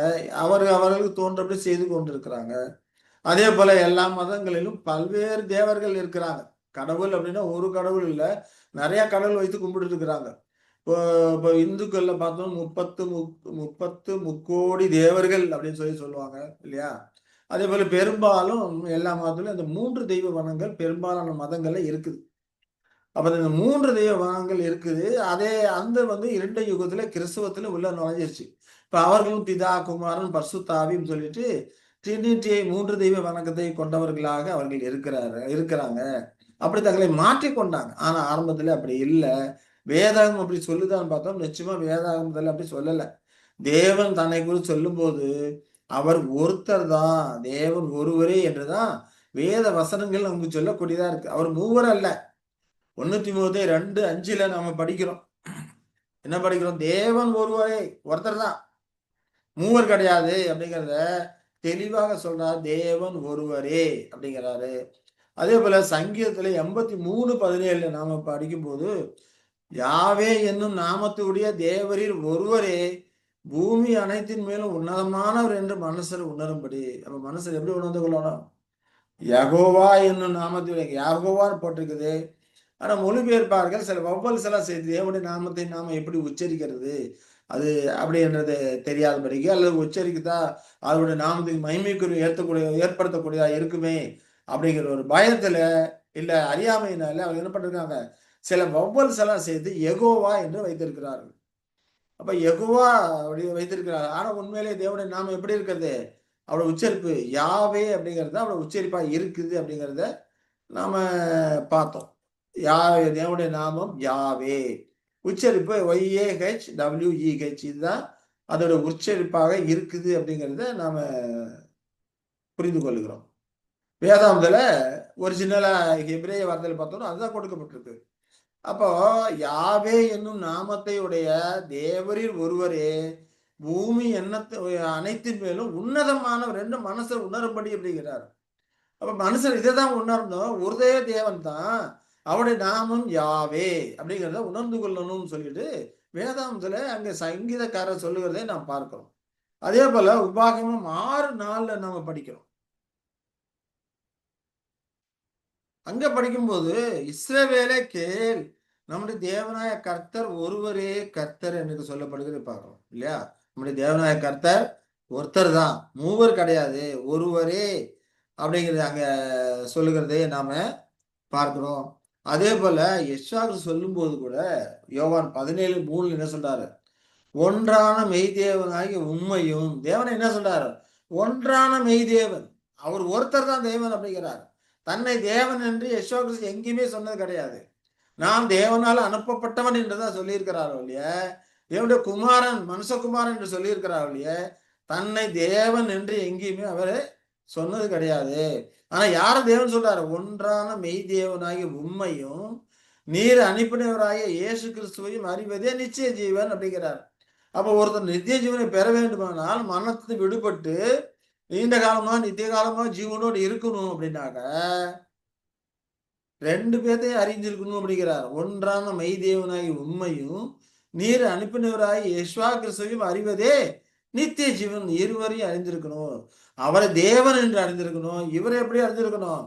அவர் அனுப்பின இரட்சகர், மீட்பர், மனுமக்களை மீட்டெடுப்பதற்காக தம்மையே பலியாக தந்தவர் என்று தன்மை பலியாக தரும்படிக்கு அவரை இவர் அனுப்பினார் என்று அவரை குறித்து விசுவாசிக்கணும், அறிந்து கொள்ளணும். அப்ப இந்த அறிவு அவர்களை என்ன பண்ணும்? ஜீவனுக்கு நித்திய ஜீவனாக கொண்டு போகும் சொல்லி அங்கே சொல்றாரு. அப்ப நிறைய வசனங்கள் இருக்கு. ஒரே தான் தேவன் ஒருத்தர் தான் அப்படிங்கிறதுக்கு நிறைய வசனங்கள் இருக்கு. ஒரு சில காரியங்களை மட்டும் நம்ம என்ன பண்ணுவோம்? இதுல பார்க்கலாம். அதே போல 1 கொரிந்தியர் 8:6 படிக்கும். இல்லைங்களா? 1 கொரிந்தியர் 8:6 படிக்கும்போது, பிதாவாகிய ஒரே தேவன் நமக்கு உண்டு அப்படிங்கிறார். ஒரே தேவன் தான் நமக்கு உண்டு. அவராலே சகலமும் உண்டாயிருக்கிறது. அப்ப அவர் தான் சகலத்தையும் உண்டாக்கி இருக்கிறார். யாவே என்னும் நாமம் கொண்ட அந்த ஒரே தேவன் தான் சகலத்தையும் உண்டாயிருக்கிறாரு. அவருக்கென்று நாமும் உண்டாயிருக்கிறோம். நாமும் அவருக்கென்று தான் உண்டாயிருக்கிறோம். அது மட்டும் இல்லாம யெஷுவா கிறிஸ்து என்னும் ஒரே கர்த்தரும் நமக்கு உண்டு அப்படிங்கிறார். இப்ப யெஷுவா கிறிஸ்து என்ற ஒரே கர்த்தர் நமக்கு உண்டு. அவர் மூலமாய் சகலமும் உண்டாயிருக்கிறது. அவர் மூலமாய் நாமும் உண்டாயிருக்கிறோம் அப்படிங்கிறார். அப்ப இங்க என்ன சொல்றாரு? பிதாவாகிய தேவன் தான் ஒரே தேவன். அவர் யெஷுவா கிறிஸ்து மூலமா தான் எல்லாத்தையும் படைச்சிருக்கிறாரு. அவர் மூலமா தான் நம்மையும் படைச்சிருக்கிறார். நம்மையும் உண்டாக்கியிருக்கிறார். அப்ப மனுஷ சிருஷ்டிப்பு எல்லாத்தையுமே அந்த யாவே என்னும் நாமம் உள்ள அந்த ஒன்றான ஒரே தேவன் யெஷுவா கிறிஸ்து மூலமாக சகலத்தையும் படைத்திருக்கிறார் என்று அங்க தெளிவாக சொல்றார் அப்படிங்கறத நாம பார்க்கிறோம். அதே போல பேதுரு சொல்றாரு. பேதுருவும் 1 பேதுரு 1:3 சொல்லும்போது யெஷுவா கிறிஸ்துவின் பிதாவாகிய தேவனுக்கு ஸ்தோத்திரம் பண்ணுகிறார். யெஷுவா கிறிஸ்துவுக்கு அவர் தான் தேவன். ஆனா அநேக கிறிஸ்தவர்கள் யெஷுவா கிறிஸ்துவை தேவன் என்று சொல்லி ட்ரினிட்டியை வணங்கி கொண்டு இருக்கக்கூடியவர்களா இருக்கிறாங்க. ஆனா வேதம் நமக்கு சொல்றது தேவன் ஒருவரே, மூவர் கிடையாது இல்லையா? யெஷுவா கிறிஸ்துவுக்கும் அவர் தேவன் தான் எனக்கு சொல்றதை பார்க்கிறோம். அதே போல பவுல் அப்போஸ்தலன் இதே காரியத்தை சொல்றாரு. யெஷுவா கிறிஸ்துவின் பிதாவாகிய தேவனுக்கு ஸ்தோத்திரம் என்று அங்க பவுல் அங்க சொல்றதை நாம பார்க்கிறோம். எபேசியர் 1:3 சொல்றாரு அப்படிங்கிறத பார்க்கிறோம். அப்போ யெஷுவா கிறிஸ்துவுக்கும் அவர் தான் தேவனா இருக்கிறாரு. மனுமக்கள் எல்லாத்துக்கும் அவர் தான் தேவனா இருக்கார். எல்லாத்தையும் உண்டாக்குனாரு, உருவாக்குனார் அவர். அந்த தேவன் யாவே என்னும் நாமமுள்ள அந்த தேவன் ஒன்றான ஒரே தேவன் அவர் யெஷுவா கிறிஸ்து மூலமாக எல்லாத்தையும் உருவாக்குறாரு, படைக்கிறாரு. அப்ப யெஷுவா கிறிஸ்துவை உருவாக்குனது யாரு? யாவே தேவன். யாவே தேவன் டைரக்டான சிருஷ்டிப்பா இருக்கிறவர் யெஷுவா கிறிஸ்து தான். யெஷுவா கிறிஸ்து மனுஷனாக யெஷுவாவாக பிறக்கிறதுக்கு முன்னமே அவர் இருந்த நிலையிலே ஒரே பேரானவராக அவர் சிருஷ்டிக்கிறாரு. அவர் மூலமாக தான் எல்லாத்தையும் சிருஷ்டித்தார் அப்படிங்கிற காரியத்தை நாம இங்க வெளிப்படுத்துறாரு அப்படிங்கிறத நாம பார்க்கிறோம். சரி. அப்போ இவர் மூலமா சிருஷ்டிக்கும் போது இவரை தான் நமக்கு என்ன பண்ணியிருக்கிறாரு? மீட்பராக, இரட்சகராக பூமிக்கு அனுப்பியிருக்கிறாரு. அதை குறித்து யோவான் 3:16 நம்ம படிக்கிறோம். தேவன் தம்முடைய ஒரே பேரான குமாரனை விசுவாசிக்கிறன் எவனோ அவன் கெட்டு போகாமல் நித்திய ஜீவனை அடையும்படிக்கு அவரை தந்தருளி இவ்வளவாய் உலகத்தில் அன்பு கூர்ந்தார். இப்ப மனுமக்களை மீட்டெடுப்பதற்கு இல்லையா? நம்மள மீட்டெடுப்பதற்கு மனுமக்கள் மீண்டும் மரணத்திலிருந்து விடுபட்டு நித்திய ஜீவனை அடையும்படிக்கு அவர்களை மீட்புக்காக தம்முடைய ஒரே பேரான குமாரன் அவரை நமக்கு கொடுத்து இவ்வளவாய் அன்பு கூர்ந்தார் என்று சொல்லும்போது இங்க உன்னதமான தேவனுடைய அன்பை அங்கே நாம உணர்ந்து கொள்ளக்கூடியவர்களாகட்டும். நம்முடைய ஒரே பேரான குமாரனை நமக்கு கொடுத்திருக்கிறார் இல்லையா? இங்க அவரை குறித்த அந்த குணம் இங்க வெளிப்படுத்த அன்புங்கிறது தேவன் மூலமா தான் வெளிப்படக்கூடியதா இருக்குது அப்படிங்கிறத நம்ம இந்த வசனத்தின் மூலம் நம்ம தெளிவாக உணர்ந்து கொள்ளக்கூடியவர்களா இருக்கோம். அப்போ அதே போல யோவான் 17:3 சொல்லும்போது கூட ஒன்றான மெய்தேவனாய் உண்மையும் நீர் அனுப்பினவராய் யேசுவா கிறிஸ்துவை அறிவதே நித்திய ஜீவன். அப்ப மீட்பராக பூமிக்கு யார் அனுப்பியிருக்காரு? யேசுவா கிறிஸ்து அனுப்பியிருக்கிறாரு. அதன் மூலமாக தேவன் தம்முடைய அன்பை விளங்க பண்ணியிருக்கிறாரு. இவ்வளவாய் உலகத்தில் அன்பு கூர்ந்தா அப்படிங்கிறப்போ இது அன்மெஷரபிள் இல்லையா? அதுக்கு ஒரு அளவே கிடையாது. அவருடைய அன்பை ஆழங்காண முடியாத ஒரு அன்பா இருக்குது. பின்னால் நாம் படிக்கும்போது நம்ம அந்த காரியங்களை எல்லாம் நம்ம படிக்கலாம். அப்படிப்பட்ட இவ்வளவாய் உலகத்தில் அன்பு கூர்ந்தார் அப்படிங்கிறப்ப தன்னோட ஒரே பேரான குமாரனை குறித்து அன்பு கொண்டிருக்கிறாரு. அப்ப யாவே தேவன் அன்பான தேவனா இருக்கிறாரு. அநேகர் என்ன பண்ணாங்க? இப்படிப்பட்ட அன்பான தேவன் நரகத்துல போட்டு வதைப்பாரு, ஜனங்களை நரகத்துல போட்டு ரோஸ்ட் பண்ணுவாரு அப்படிங்கலாம் சொல்லிட்டு இருக்கும்போது அன்பான அந்த தேவனுடைய நாமத்துக்கு எவ்வளவு மகிமை குறைவை ஏற்படுத்தக்கூடியவர்களா இருக்கிறார்கள் என்று சிந்தித்து பாருங்கள். அவர்கள் அதை உணராதபடி செய்து கொண்டிருக்கிறாங்க. அவர்கள் தங்களுடைய மனமும் இயல்பும் என்ன சொல்லுதோ, அவங்களுடைய இச்சைகள் என்ன சொல்லுதோ அதற்கேற்றது போல வேத வசனங்களை வளைத்து கொண்டு அவர்கள் இந்த சொல்லிக் கொண்டிருக்கிறார்கள். ஆனா வேதாகமும் தம்முடைய ஒரே பேர குமாரன் நமக்காக கொடுத்திருக்கிறாரு அப்படின்னு சொல்லும்போது, இவ்வளவாய் உலகத்தில் அன்பு கூர்ந்தான்னு சொல்லியிருக்கும் போது, நிச்சயமாக மற்றவர்களுடைய துன்ப துயரங்களிலே அவர் களி கூறக்கூடியவர் அல்ல. அவர் அன்பா இருக்கக்கூடியவரா இருக்கிறாரு இல்லையா? என்பதை நாம் பார்க்கிறோம். அன்பு அநியாயத்தில் சந்தோஷப்படாது அப்படின்னு சொல்லி நம்ம மற்ற வசனங்கள்லாம் நம்ம பார்க்கிறோம். இப்ப தேவனுடைய அன்பை குறித்த காரியங்களே முதலாவது நமக்கு இங்க படிக்க இருக்கிறதே நம்ம வேதாகம் சொல்லுகிறதே நம்ம பார்க்கிறோம். அது மட்டும் இல்லாம நாம தேவன் நம்மேல் அன்பு கூறுவது போல நாமும் ஒருவத்தில் ஒருவர் அன்பு கூற வேண்டும் என்று வேதாகம் சொல்லுது.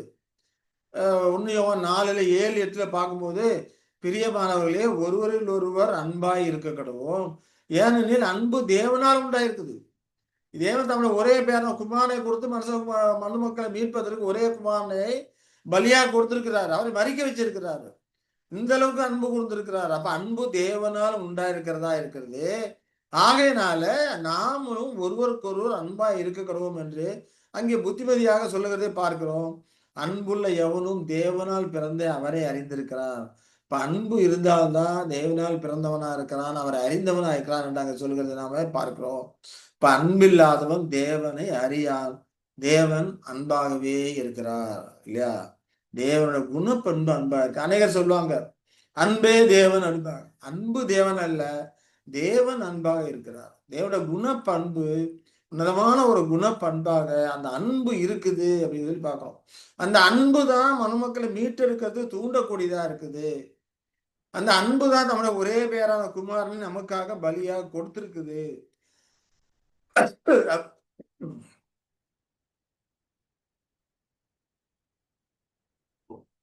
இப்பேற்பட்ட உன்னதமான அன்பு நிறைந்த அந்த தேவனை அவர் எப்படிப்பட்டவராக இருக்கிறாரு, இன்னும் அவருடைய இருத்தலுக்கான அந்த இயல்புகள் என்ன, அதெல்லாம் குறித்து வேதாந்தம் சொல்லப்பட்டிருக்குது. வேதாந்தம் சொல்லப்பட்ட அந்த காரியங்களை நாம ஒவ்வொன்றாக பார்க்கலாம். அப்ப ஒருத்தரை குறித்து அறிந்து கொள்ளணும்னா அவர் இருக்கிறாரு அப்படிங்கிறத அந்த ஒரு இயல்புகள் இருக்கு. இருக்கிறார் அப்படிங்கிறது இயல்புகள். ஏன்னா தேவனை நம்ம என்ன பண்ண முடியாது, பார்க்க முடியாது இல்லையா? ஏன்னா அவர் படைத்த சூரியனையும் நம்மளால பார்க்க முடியல, அந்த வெளிச்சத்தையே நம்மளால பார்க்க முடியல. அப்படிங்கிறப்போ அவர் நிச்சயமாக அதை காட்டிலும் மேன்மையான உயர்ந்தவராக இருப்பாரு. அப்ப அவரை நாம நிச்சயமாவே பார்ப்பது அரிதான ஒரு காரியம், பார்க்க இயலாது. இது பொதுவான அறிவே நமக்கு வெளிப்படுத்தக்கூடியதா இருக்கிறது. அப்ப அந்த காணாத அந்த தேவனை நாம் அறிந்து கொள்வதற்காக தான் தேவன் வேத புத்தகத்தில் அவரை குறித்த காரியங்களை பதிவு பண்ணி வச்சிருக்கிறார், நமக்காக பதிவு பண்ணி வச்சிருக்கிறார். அப்ப காணாத தேவனுடைய அந்த இயல்புகள் எப்படிப்பட்டதா இருக்குது, அவர் இருத்தலுக்கான இயல்புகள் இல்லையா? இருக்கிறாரு ஆனா காண முடியாது, ஆனா இருக்கிறாரு. இப்ப காத்து இருக்குது, நம்ம சுற்றி காத்து இருக்குது, காண முடியாது, ஆனா என்ன பண்றது, இருக்குது இல்லைங்களா? அதுபோல தேவன் இருக்கிறாரு. அண்ட சராசரங்கள் படைத்திருக்க அந்த வல்லமையான தேவன் இருக்கிறாரு. சூரிய சந்திர நட்சத்திரங்களை எல்லாம் அவர் படைத்து வல்லடித்து கொண்டிருக்கிறாரு. அதன் பாதையிலே போய் கொண்டிருக்கிறது. அதற்கெல்லாம் அதையெல்லாம் இவர் தான் பராமரித்து கொண்டு இருக்கிறாரு. ஒரு மிஷின் இருக்குன்னா அதை பராமரிக்கலன்னா ஓடாது இல்லையா? அப்ப இவ்வளவு கோடான நட்சத்திரங்கள் எல்லாம் அதன் பாதையில சென்று கொண்டு இருக்குதுன்னா தேவன் அதெல்லாம் இயக்கி கொண்டிருக்கிறாரு. அப்ப அவர் வல்லமையான ஒரு தேவனா இருக்கிறாரு, காண முடியாதவரா இருக்கிறாரு. அவரை அறிந்து கொள்ளணும் வேண்டும் என்றால் அவருடைய இருத்தலுக்கான அந்த இயல்புகள் என்னங்கிறது நமக்கு தெரியணும். அதே போல குண இயல்புகள் எப்படிங்கிறது நமக்கு தெரியணும். இந்த தேவ ஏற்பாடுல இருத்தலுக்கான இயல்புகள் அப்படிங்கிற தலைப்புல இதெல்லாம் கொடுக்கப்பட்டிருக்கு. இப்ப இருத்தலுக்கான இயல்புகள் அப்படின்னு சொல்லி பார்த்தோம்னா, இருத்தலுக்கான இயல்புகள்னா பீயிங், அவர் ஒரு ஜீவி, உயிருள்ள ஒரு ஜீவி, உயிருள்ள ஜீவி அவர் இருக்கிறாரு அப்படின்னா, அந்த இருக்கிறாருங்கிறதுக்கு இயல்புகள் அப்படின்னா அவரோட நேச்சர் இல்ல, இருக்கிறாருன்னா அப்ப அவரோட நேச்சர் எப்படிப்பட்டதா இருக்குது, நேச்சர்ல இருக்க அந்த குவாலிட்டி பண்புகள்லாம் எப்படிப்பட்டதா இருக்குது அப்படிங்கிற காரியத்தை கொடுத்துதான் கிட்டத்தட்ட ஒரு 14 அவர் இருக்கிறாரு அப்படிங்கிறதுக்கு ஒரு 14 காரியங்கள் வேதாந்தத்தில் சொல்லப்பட்டதா இருக்குது. 14 காரியங்கள் என்னன்னு பார்த்தோம்னா, இன்னொன்னு பார்த்தோம்னா இன்னொன்னு குண இயல்புகள் இல்லையா? குண இயல்புகள் அப்படிங்கிறப்ப ஞானம், நீதி, அன்பு, வல்லமை, இந்த 4 மிகப்பெரிய உன்னதமான ஒரு குண இயல்புகள் அவர்ட்ட இருக்குது. குண இயல்புகள்ல இதோட பண்புகள். அப்ப இது வந்து கேரக்டர்ல வெளிப்படும் இல்லைங்களா? அப்ப குண இயல்புகள் அப்படிங்கிறப்போ ஞானம், நீதி, அன்பு, வல்லமையா இருக்கிறது.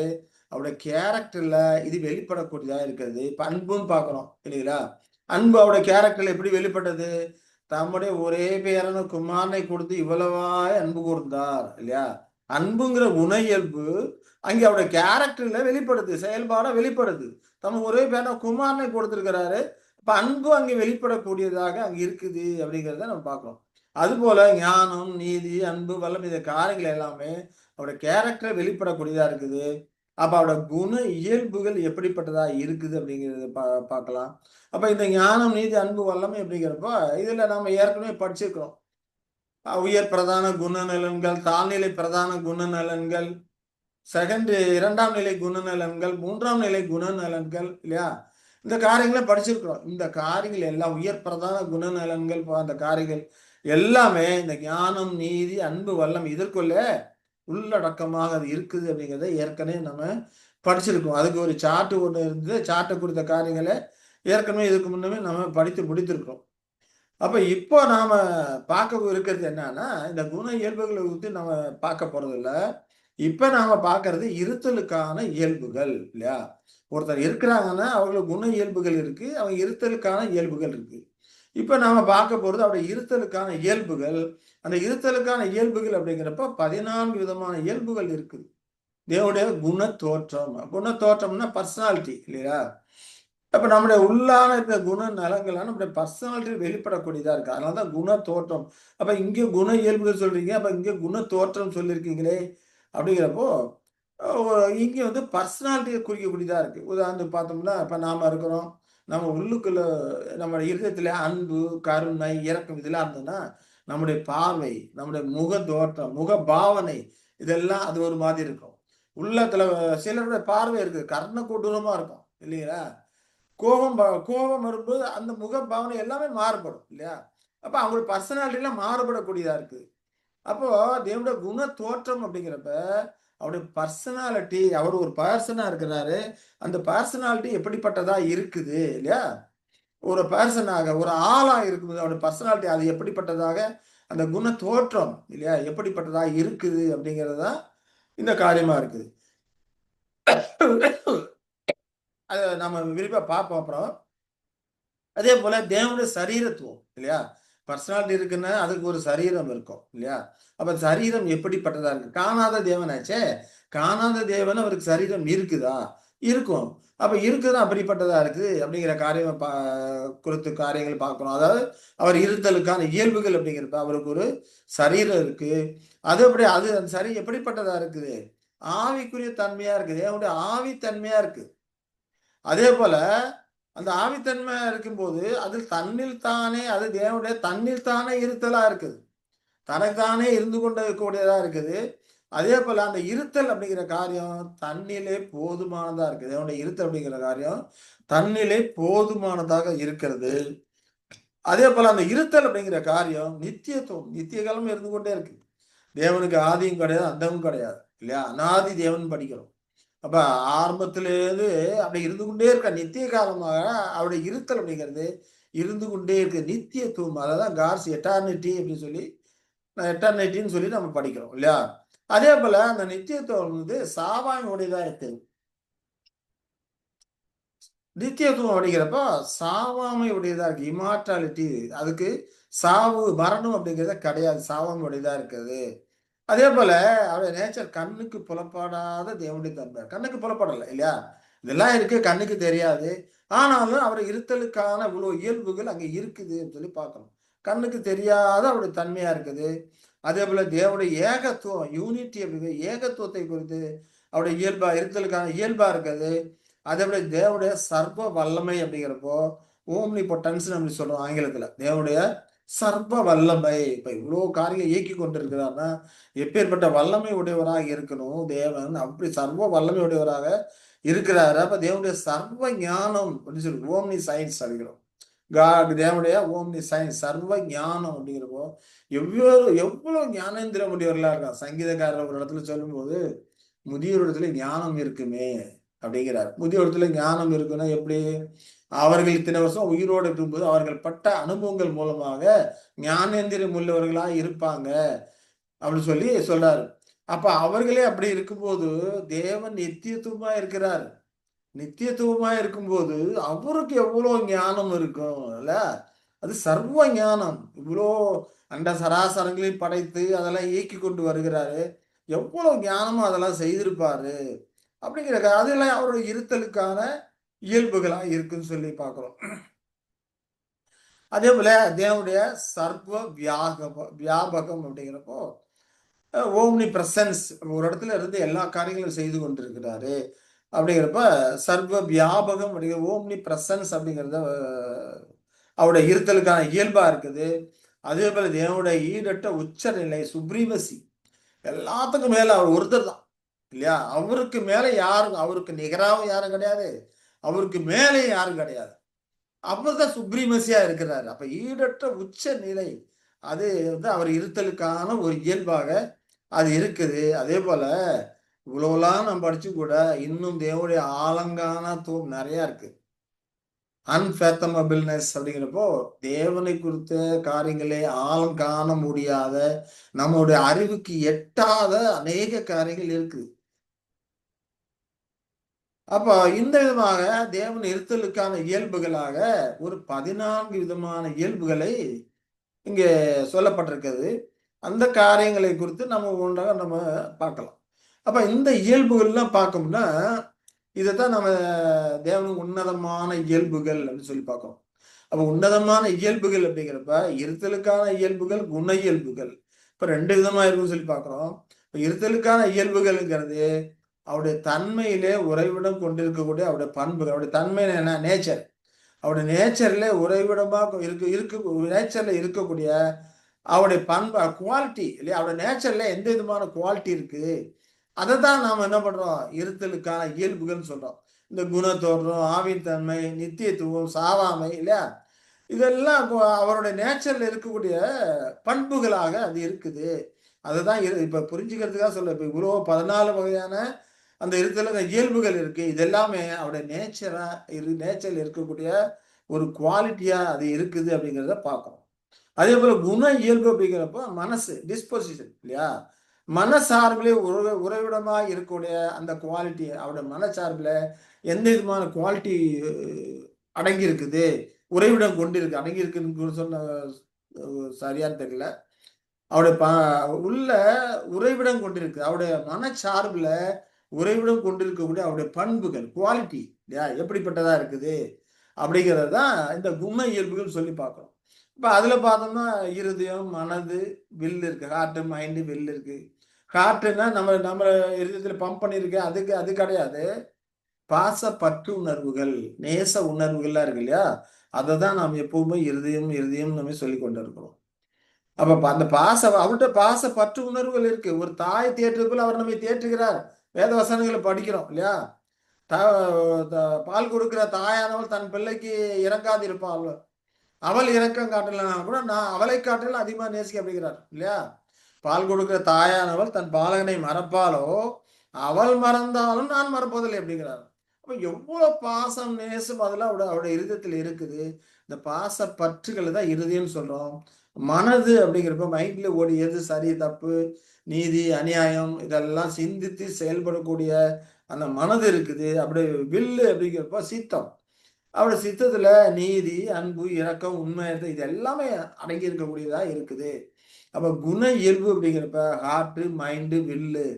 அப்ப இந்த காரியங்களை நம்ம அர்த்தப்படுத்தக்கூடியதாக நான் இருக்கிறத பார்க்கிறோம். இப்ப நாம பார்க்க போறது இந்த காரியங்கள் கிடையாது. குண இயல்புகளை நம்ம பார்க்கல. அதுக்கூட சார்ட் இருக்கிற சார்ட் காரியங்களை எல்லாம் ஏற்கனவே நம்ம பார்த்துட்டோம். இப்ப நாம பார்க்க போறது எல்லாமே வேற ஒரு காரியங்கள். அதாவது இருத்தலுக்கான இயல்புகள் தான் நாம பார்க்க போறோம். சரி. இந்த காரியங்கள் எல்லாமே பார்த்தோம்னா வேதவசனம் தேவன் உண்மைத்துவமா இருக்கிறான்னு சொல்லப்பட்டது இல்லையா? 2 13 பார்த்தோம்னா நாம் உண்மை இல்லாதவர்களா இருந்தாலும் அவர் உண்மைத்துவம் உள்ளவரா இருக்கிறார். அவர் தம்மை தாமே மறுதலிக்க மாட்டார். ஏன்னா அவருடைய சித்தம் உண்மையா இருத்தல் அப்படிங்கிறத பார்க்கிறோம் இல்லையா? அவர் உண்மைத்துவமா இருப்பாரு. அப்போ நாம வேணா உண்மை இல்லாதவங்களா இருப்போம். நேரத்துக்கு நேரம் நம்ம மாறுவோம். ஆனா அவர் உண்மை உள்ளவரா இருக்கிறாரு. தம்மை தாமே அவர் என்ன பண்ண மாட்டாரு? மறுதலிக்க மாட்டாரு அப்படின்னு சொல்லி வேத வசனங்கள் மூலமாக அந்த குண இயல்புகளுடைய மேன்மையில நாம பார்க்கிறோம். அதேபோல 1 யோவான் 1:9 பார்க்கும்போது, நம்முடைய பாவங்களை நாம் அறிக்கையிட்டால், பாவங்களை நமக்கு மன்னித்து, எல்லா அநியாயத்தையும் நீக்கி நம்மை சுத்திகரிப்பதற்கு, அவர் உண்மையும், நீதியும் உள்ளவராய் இருக்கிறார் என்று அங்கே பார்க்கிறோம்.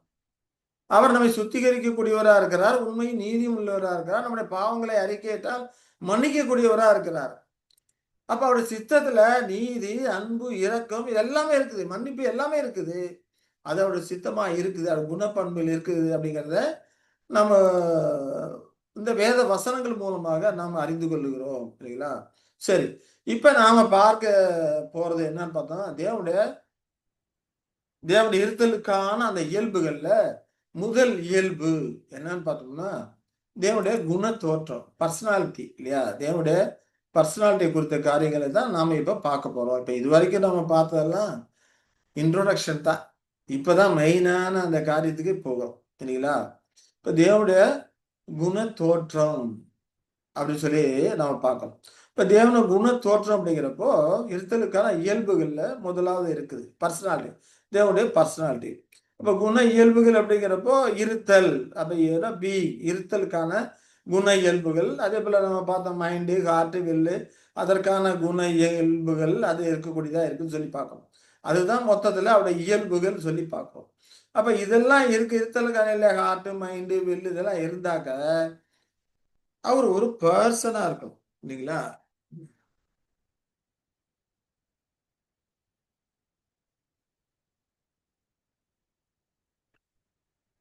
அப்ப இதெல்லாம் ஹார்ட், மைண்ட், வில் இதெல்லாம் இருக்குனாகவே, அவர் என்ன பண்ணும்? ஒரு பெர்சன், ஒரு ஆளாக இருக்க வேண்டும். பெரும்பாலும் யாரும் இது அவர் ஒரு ஆள், ஒரு பெர்சன் அப்படின்னா, யாரும் இத ஏற்றுக்கொள்றதில்ல. ஏன் அவர வரம்புக்கு உட்படுத்துறீங்க? லிமிட்டேட் பண்றீங்க? அவர் படைத்திருக்கிற காரியங்கள் பாருங்க, எல்லையில்லா இருக்குது. அவரை போடு பெர்சன் சொல்லிட்டு ஒரு லிமிட் பண்ணிடுறீங்க. அப்படின்னு சொல்லி அநேகர் சொல்றாங்க. அது கிறிஸ்தவ மண்டலத்தாரும் அப்படித்தான் சொல்றாங்க. இல்லையா? பெரும்பாலான நாட்கள் அவர் நாம நெனைக்கிற மாரி ஒரு பெர்சன் கிடையாது. அவர லிமிட்டுக்குள்ள கொண்டு வராதீங்க. அவர் அன்லிமிட்டட் அப்படிங்கிற மாரி அவங்க சொல்றாங்க. கிறிஸ்தவ மண்டல கோட்பாடுகளுக்கெல்லாம் ஒரு வரம்போ, எந்த ஒரு பிரமாணமோ அது கிடையாது. வரம்பு மீறி அது போயிட்டு இருக்காங்க. ட்ரினிட்டிய குறித்து அவங்க சொல்லிக்கிட்டு இருக்காங்க. அதுல பார்த்தோம்னா வரம்பு மீறி இல்லாத பல கதைகள்லாம் சொல்லிக்கிட்டு இருப்பாங்க. ஆனா, இங்க சொல்றது ஒரே தேவன் தான். இல்லைங்களா? ஆனா, அதுக்கு பலவிதமான கதைகள், கதைகள், கண்ணு, காது, மூக்கெல்லாம் வச்சு கொண்டு போவாங்க. இப்ப தேவனை குறித்த காரியங்களை அறிய விரும்புறதில்ல. தேவனை குறித்த காரியங்கள் இப்படி சொல்லப்பட்டிருக்குன்னு சொன்னா கூட, அவங்க அவர ஒரு லிமிட்டட் பண்றீங்க நீங்க, அப்படின்னு சொல்லி சொல்லுவாங்க. அப்ப அவங்க தாற்பரியத்துக்கெல்லாம் ஒரு பிரமாணமோ, எல்லையோ கிடையாது. ஆள் என்று ஒரு பெர்சன் ஆள் அப்படின்னு சொல்லி நாம யார சொல்ல முடியும்? ஒரு மிருகத்த ஒரு பெர்சன் சொல்ல முடியுமா? இல்லையா? அப்படி சொல்றது கிடையாது. மனுஷன தான் பெர்சன் ஆள் அப்படின்னு சொல்றோம். மிருகத்த ஒரு நாயையோ, குதிரையோ, மாட்டையோ நம்ம என்ன பண்றதில்ல. அது ஒரு ஆள் என்று சொல்றது கிடையாது. அதேபோல மனிதர்கள தான் அவங்க ஒரு ஆள், அவங்க ஒரு நபர் என்று சொல்லுகிறோம். தூதர்களையும் அதேபோல சொல்லுகிறோம். தேவனும் ஒரு பர்சனாலிட்டி இருக்குது. ஆனா தேவன் ஒரு நபரா இருக்கிறோம். அப்ப எதனால அப்படி ஒரு அவர் ஒரு ஆள் அப்படின்னு சொல்றோம்? ஏன்னா அவங்களுக்கு சித்தம் இருக்குது. இல்லையா? சித்தம்னா நாம் நடிக்கிற மாரி விருப்பம் சில சித்தம்னா என்ன சொல்ல விருப்பம் அப்படின்னு ஜெனரலா சொல்லிருவாங்க. அது அப்படி கிடையாது. அப்படி ஒரு குறுகிய அர்த்தம் கொண்டது கிடையாது. எது சரி, எது தவறு, எது நீதி, அது அநியாயம் அப்படின்லாம் யோசித்து முடிவெடுத்து விரும்பக்கூடிய ஒரு காரியம் தான் அந்த சித்தம். இல்லையா? இந்த சித்தம் இருப்பவர்களை தான் ஆல், பெர்சன் அப்படின்னு சொல்லி நாம சொல்கிறோம்.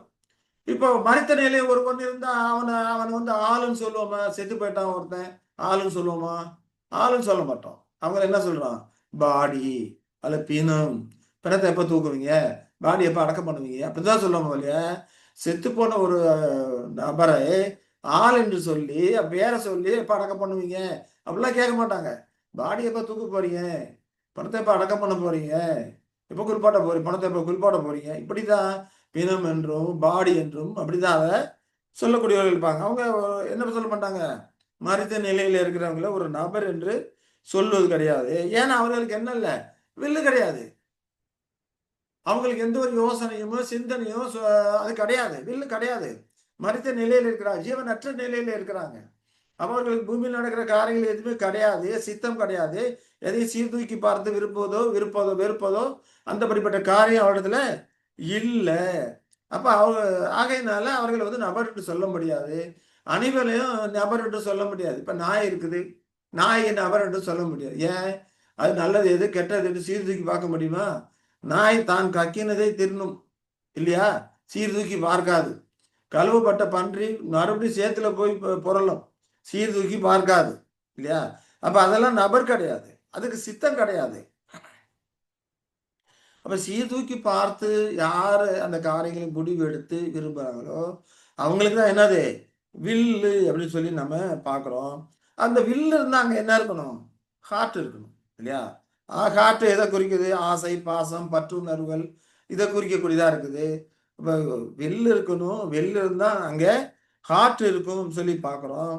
அந்த பாசம் பற்று உணர்வுகள் இருந்தால் தானே யோசித்து பார்க்கும், சீர்தூக்கி பார்க்கும் இல்லைங்களா? அப்போ ஹார்ட் இருந்ததுன்னா அது அங்க என்ன இருக்கும்? மைண்ட் இருக்கும் இல்லையா? மைண்டுக்கு என்ன தேவை? அறிவு தேவை, புரிதல் தேவை இல்லையா? அப்ப அறிவு புரிதல் இதெல்லாம் இருக்கிறதுனால தான் சிலவற்றை நேசிக்கிறோம், சிலவற்றை வெறுக்கிறோம் இல்லைங்களா? அநேக காரியங்கள் நம்ம முடிவு எடுக்கிறோம், சீர்தூக்கி பார்த்து முடிவு எடுக்கிறோம் இல்லையா? அப்ப அங்க சித்தம் வருது. இது மூன்றும் ஒன்னா இயங்கிதான் இருக்குது, இயங்கக்கூடியதா இருக்கு.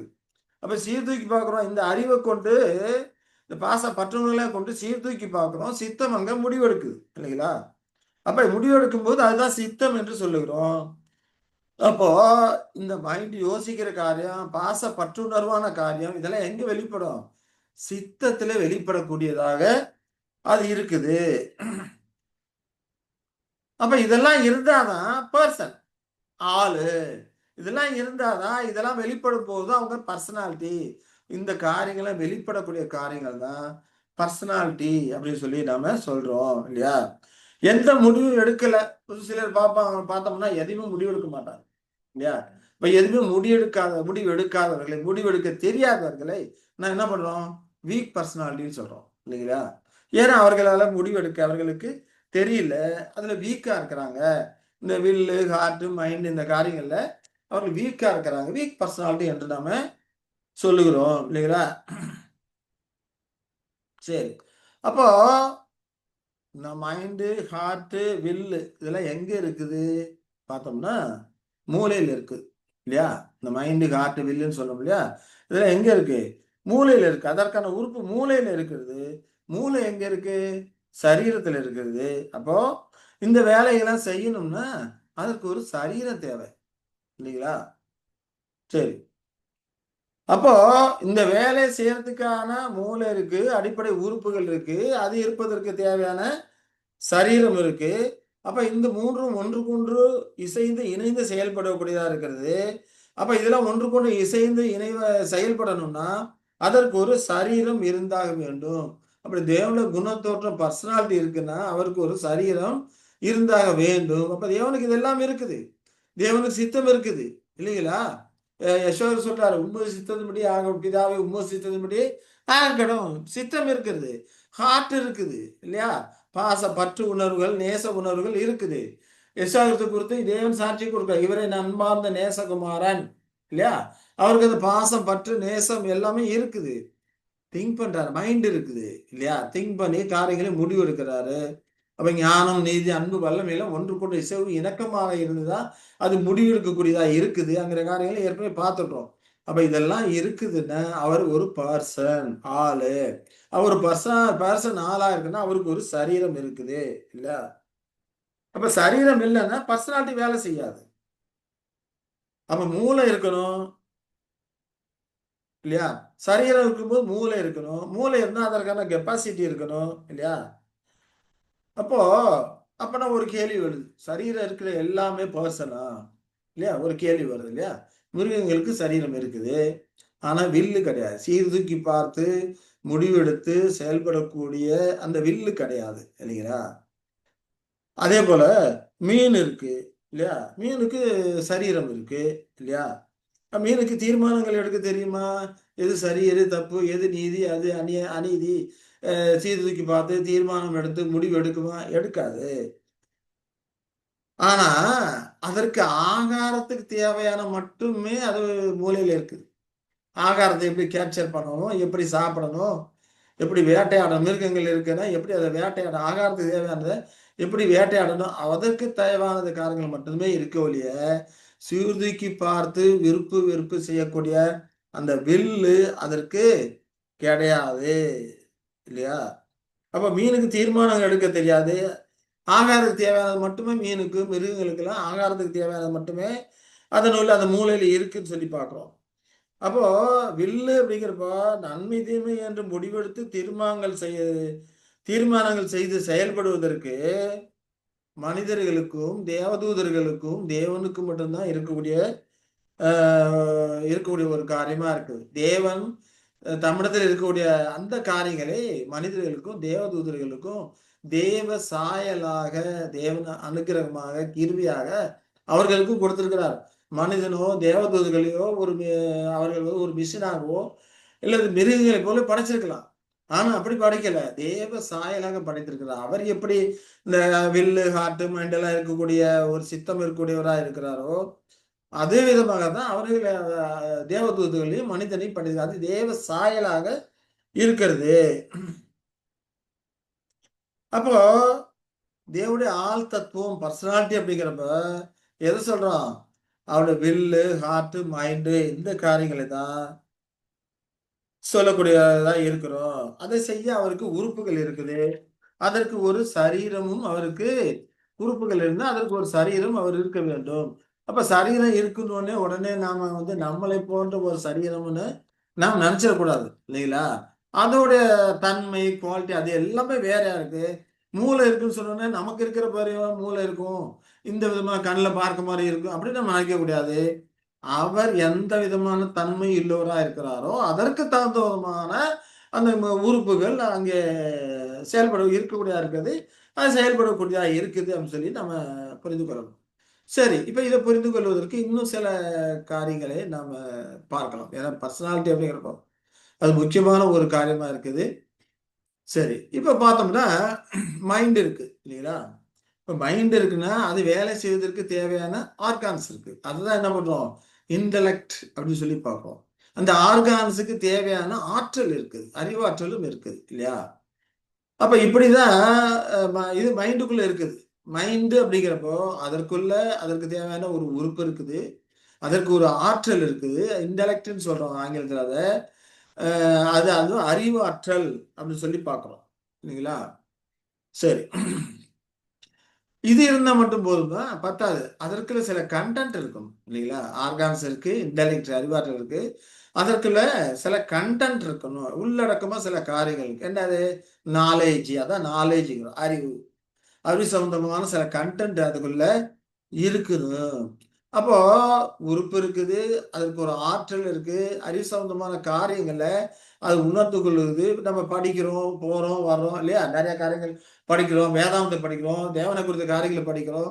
அப்ப இது அறிவு சம்பந்தமான காரியங்கள். அதெல்லாம் உள்ளடக்கமா உள்ள கொண்டு போய் வைக்கிறோம். இதெல்லாம் மூளையில பதிவு பண்ணக்கூடியதா இருக்குது. அதெல்லாம் பதிவு பண்றதுக்கு, அது யோசிக்கிறதுக்கு, அதற்கான இன்டலெக்சுவல் ஆற்றல் அங்க மூளைக்கு இருக்கக்கூடியதா இருக்குது. அப்ப இதெல்லாம் ஆக்ஷன்ல வெளிப்படும். இல்லையா? அப்ப உறுப்பு இருக்கு. அதுக்கு ஒரு ஆற்றல் இருக்குது. அதுல கன்டென்ட் உள்ளடக்கமான அறிவு சம்பந்தமான சில காரியங்கள் இருக்கு. அது ஆக்ஷன். அது செயல்படக்கூடியது தான் திங்கிங் அப்படிங்கிறோம். யோசிக்கிறோம், திங்க் பண்றோம் அப்படின்னு சொல்லும்போது, இந்த காரியங்கள் நடைபெறுது. அப்ப திங்கிங் அப்படிங்கிறது எதெல்லாம் நம்ம திங்கிங் பண்றோம்? பகுத்து ஆராயக்கூடிய ஒரு காரியத்தை திங்கிங் அப்படிங்கிறோம். இல்லைங்களா?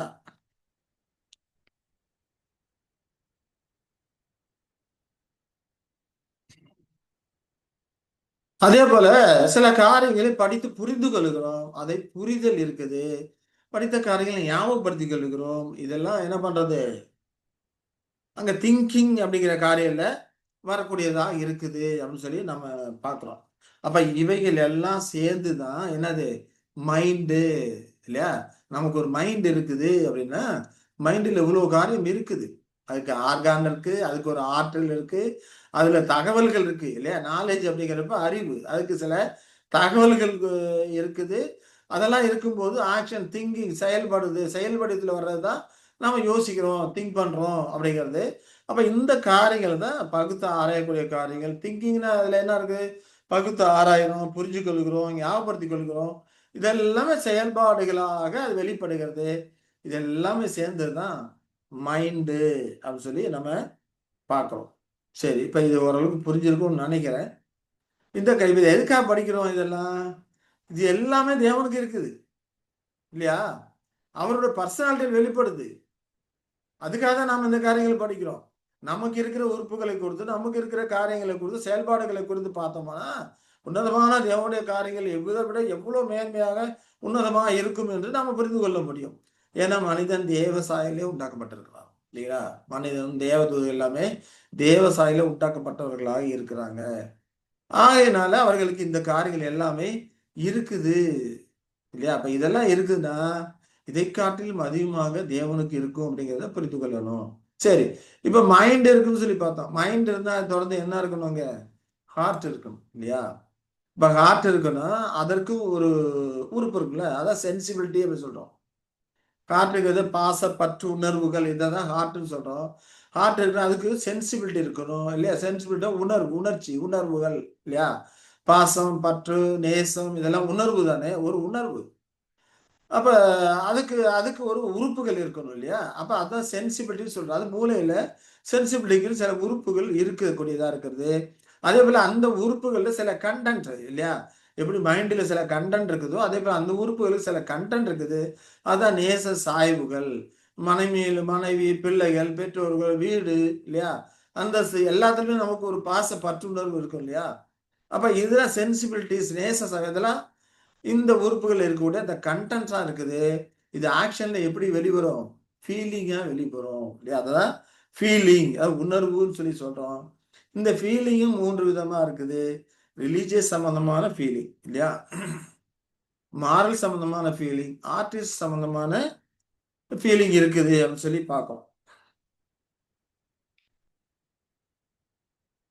அப்ப ரிலிஜியஸ் ஃபீலிங் அப்படிங்கிறப்போ, தேவன் மேலும், கிறிஸ்து மேலும் வைத்திருக்கிற பாசம், பற்று உணர்வுகள் இல்லையா? தேவனுடைய வார்த்தைகள் மேலே வைத்திருக்கிற அன்பு இல்லையா? தேவன் வார்த்தைகளை நம்ம அன்பு கொண்டோமானால், நாம் அடிக்கடி அதை படிப்போம். அதை குறித்து யோசிப்போம், சிந்திப்போம் இல்லையா? அறிந்து கொள்ள முற்படுவோம். தேவனுடைய பிரமாணங்கள் என்ன சொல்லுதோ அதுக்கு கீழ்ப்பட்டு நடக்க ஆரம்பிப்போம். இதெல்லாம் அந்த அந்த ஒரு தேவனுடைய அந்த வார்த்தைகள் மேல் நமக்கு ஒரு ஃபீலிங்ஸ், ரிலீஜியஸ் ஃபீலிங், தேவன் மேலும் கிறிஸ்துவ மேலும் ஒரு அன்பு இல்லையா? அதான் இருந்ததுன்னா, இதெல்லாம் நம்ம செய்யக்கூடியவர்களா இருப்போம். அப்போ ரிலீஜியஸ் ஃபீலிங் அப்படிங்கிறப்போ, தேவன் மேலும் கிறிஸ்து மேலும் வார்த்தைகள் மேல் கொண்ட அன்பு, பாசம், பற்று இதெல்லாம் உணர்த்தி வைக்கக்கூடியதா இருக்குது. அதே போல மாரல் ஆக்டிவிட்டீஸ் அப்படிங்கிறப்போ நம்ம நடவடிக்கையில வரக்கூடிய காரியங்களா இருக்குது.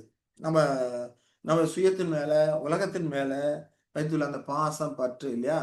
நம்ம சுயத்தின் மேல நமக்கு எப்படி இருந்தாலும் ஒரு பாசம், பற்று இருக்கத்தான் செய்யும். அதேபோல உலகத்தனமான காரியங்கள், உலகத்தின் மேல நமக்கு ஒரு பாசம், பற்று நமக்கு இருக்கத்தான் செய்யும். அதெல்லாம் அதெல்லாம் ஒரு ஃபீலிங்ஸு. இதெல்லாம் நம்ம ஹார்ட்ல இருக்கக்கூடிய ஒரு காரியமா இருக்கு. அதேபோல ஆர்டிஸ்டிக் அப்படின்னு பார்த்தோம்னா, கலை கலை சம்பந்தமான உணர்வுகள் இல்லையா? அப்போ நாம ஒரு டிராயிங்க பார்க்குறோம். அதுல ஒரு அத வந்து ரசிச்சு பார்க்குறோம். அப்ப என்னது? அங்க கலை சம்பந்தமான உணர்வு, அங்க ஒரு ஃபீலிங்ஸ் இருக்குது. பாட்ட ரசிச்சு கேட்கிறோம். இல்லையா? பாட்டு பாடுறோம், ரசிச்சு கேட்கிறோம். அதேபோல மியூசிக் போடுறவங்க பார்த்தோம்னா, அப்படியே தலைய தள்ளி ஆட்டிட்டு ரொம்ப ரசனையா அந்த மியூசிக் போடுவாங்க. இல்ல அப்ப என்ன அர்த்தம் அது? அந்த ஃபீலிங்கோட அந்த காரியங்கள்லாம் செய்யக்கூடியவர்களா அவங்க இருக்கிறாங்க. அப்ப இதெல்லாம் ஹார்ட்ல ஏற்படக்கூடிய ஃபீலிங்ஸாக வெளிப்படக்கூடியதா இருக்கு. மைண்ட் இருக்கு. மைண்ட் இருந்தா அப்ப அங்க ஹார்ட் இருக்கு அப்படிங்கிறத நாம புரிந்து கொள்ளுகிறோம். சரிங்களா? சரி. அப்ப இது 2ம் இருந்தா அப்ப அங்க என்ன இருக்கும்? சித்தம் இருக்கும். வில் இருக்கும் இல்லையா? அப்ப வில்லு இருக்குன்னா, அந்த வில்லு இருப்பதற்கான, சித்தம் இருப்பதற்கான ஒரு இடம். அதுவும் மூலையில இருக்கும். இல்லையா? சித்தம்னா அதற்கு ஒரு இடம் இருக்கும். அதுக்கும் என்னது? சில கன்டென்ட் இருக்கும். இல்லையா? அதுதான் வாலிஷன்னு சொல்றோம். தன்னிச்சையாக செயல்படும். அதுல இருக்க கன்டென்ட்ஸ் எப்படி இருக்கும்? அதற்கேற்றா போல தன்னிச்சையாக அது செயல்படக்கூடியதா இருக்குது. இல்லையா? நம்ம உள்ளுக்குள்ள எந்த விதமான சித்தத்துக்குள்ள எதெல்லாம் இருக்கோ அதுக்கு ஏற்றமாக தன்னிச்சையாக சுயாதீனமாக செயல்படக்கூடியதா இருக்குது. அதுல இருக்க கண்டென்ட்டுக்கு ஏற்ற விதமாக அது செயல்படும். அப்ப அது தன்னிச்சையா செயல்படும். அப்போ வில்லிங் அப்படிங்கிறப்போ அதுதான் சித்தம் கொள்றது. அந்த செயல்பாடுகள தன்னிச்சையா செயல்படுற செயல்பாடுகள்ல நாம எதை விரும்புறோம், எதை வெறுக்கிறோம் அதெல்லாம் காரியங்கள்லாம் செயல் வடிவத்துல வெளிவரக்கூடியதா சித்தம் கொள்ளக்கூடிய சித்தம் அப்படிங்கிறப்போ செயல் வடிவில அது வெளிவரக்கூடியதாக இருக்குது. சரி. அப்போ சித்தத்துக்குன்னு ஒரு இடம் இருக்குது. அதுல நெறைய தீர்மானங்களால் நிரப்பப்பட்டிருக்குது. கன்டென்ட் அப்படிங்கிறப்ப அது என்ன அர்த்தம்? தீர்மானங்களால் நிரப்பப்பட்டிருக்கிறது. அது செயல் வடிவில வரும்போது தான் சித்தம் கொள்ளுதல் என்று அங்கே நாம சொல்லுகிறோம். இல்லைங்களா? அப்போ இந்த 3 வேலைகளும் செய்தால் சித்தம் இருக்குது.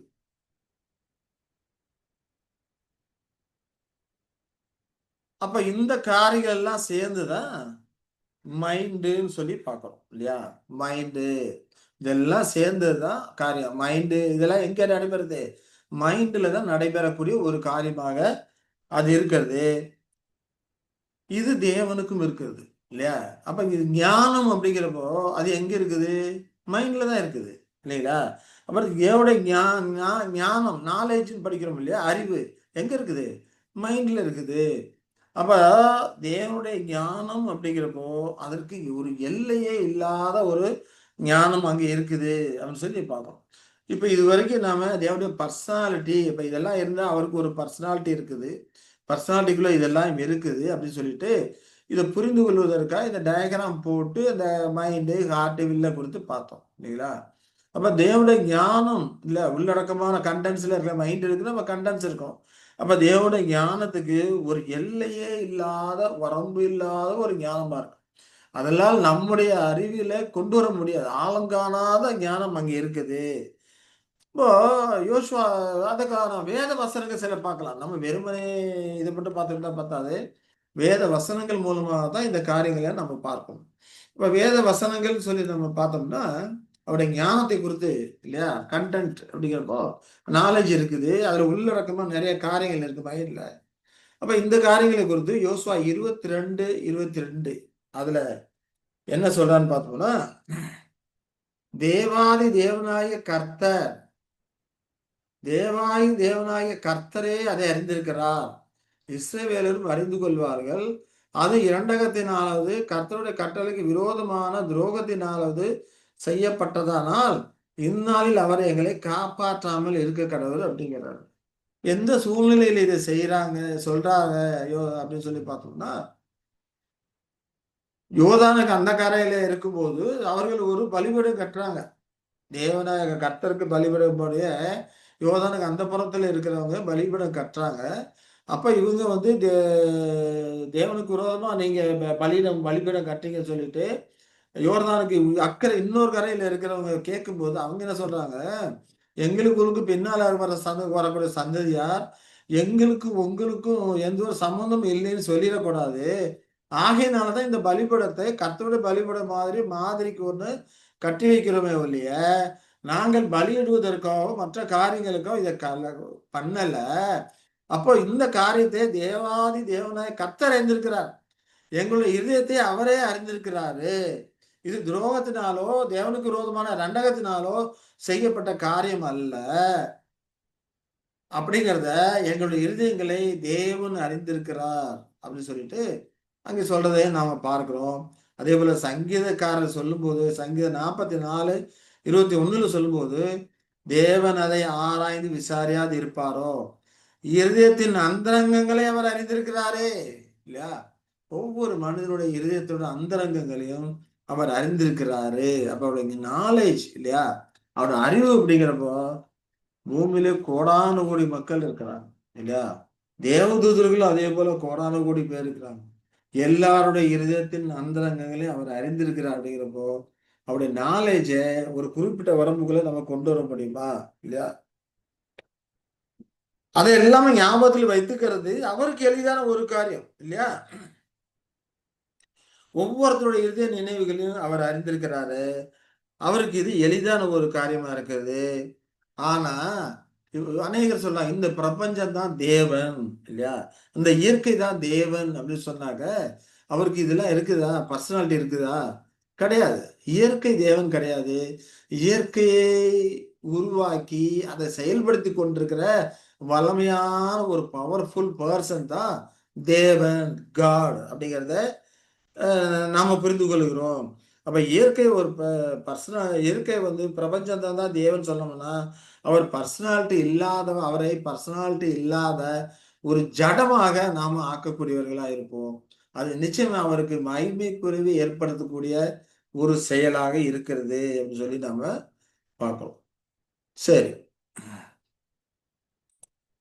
அடுத்து பார்த்தோம்னா ரோமர் 8:29 படிக்கிறோம். தம்முடைய குமாரன் அநேக சகோதரருக்குள்ளே முதற் பேரானவராய் இருக்கும் பொருட்டு தேவன் எவர்களை முன்னறிந்தாரோ அவர்களை தமது குமாரனுடைய சாயலுக்கு ஒப்பாய் இருப்பதற்கு முன்குறித்திருக்கிறார்.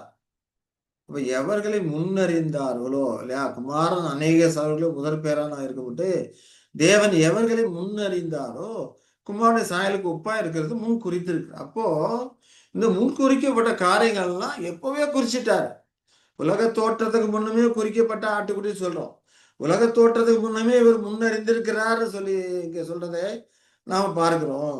அப்ப தேவனுடைய ஞானம் பின்னால் நடக்க இருக்கிற காரியங்கள்லாம் முன்னமே அறிகிறது, முன்னமே அறிகிறது. அப்ப அவரோட மைண்ட்ல எப்பேற்பட்ட ஆலங்கானாத்துவம் இருக்கு அப்படிங்கிறத நம்ம புரிந்து கொள்கிறோம். அவருக்கு மைண்ட் இருக்கு, ஹார்ட் இருக்கு, வெல் இருக்கு. அப்ப அவர் மைண்ட்ல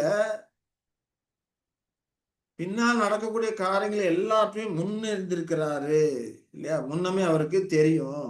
தீர்க்க தரிசனிகளை சொல்றாரு இல்லையா. அதனால்தான் அப்போ சொல்றார் 15:11 சொல்லும் போது 18 உலக தோற்றம் முதல் தேவனுக்கு தம்முடைய கிரியைகள் எல்லாம் தெரிஞ்சிருக்கிறது. உலக தோற்றம் முதலே தெரிஞ்சிருக்குது.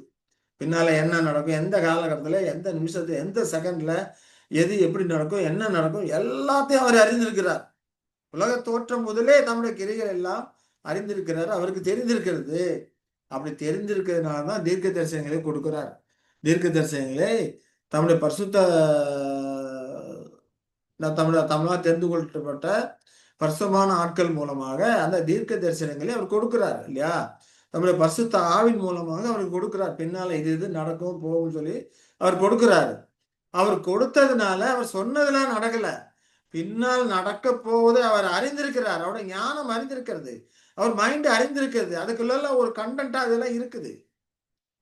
அப்படி அறிந்திருக்கிறதுனால தான் அவர் தீர்க்க தரிசனமாக வெளிப்படுத்துகிறாரு. பின்னால் நடக்கிற காரியங்களை முன்னாலே அறிந்திருக்கிறாரு. அதனால தான் முன் குறித்திருக்கிறாரு அப்படின்னு சொல்லி பார்க்கிறோம்.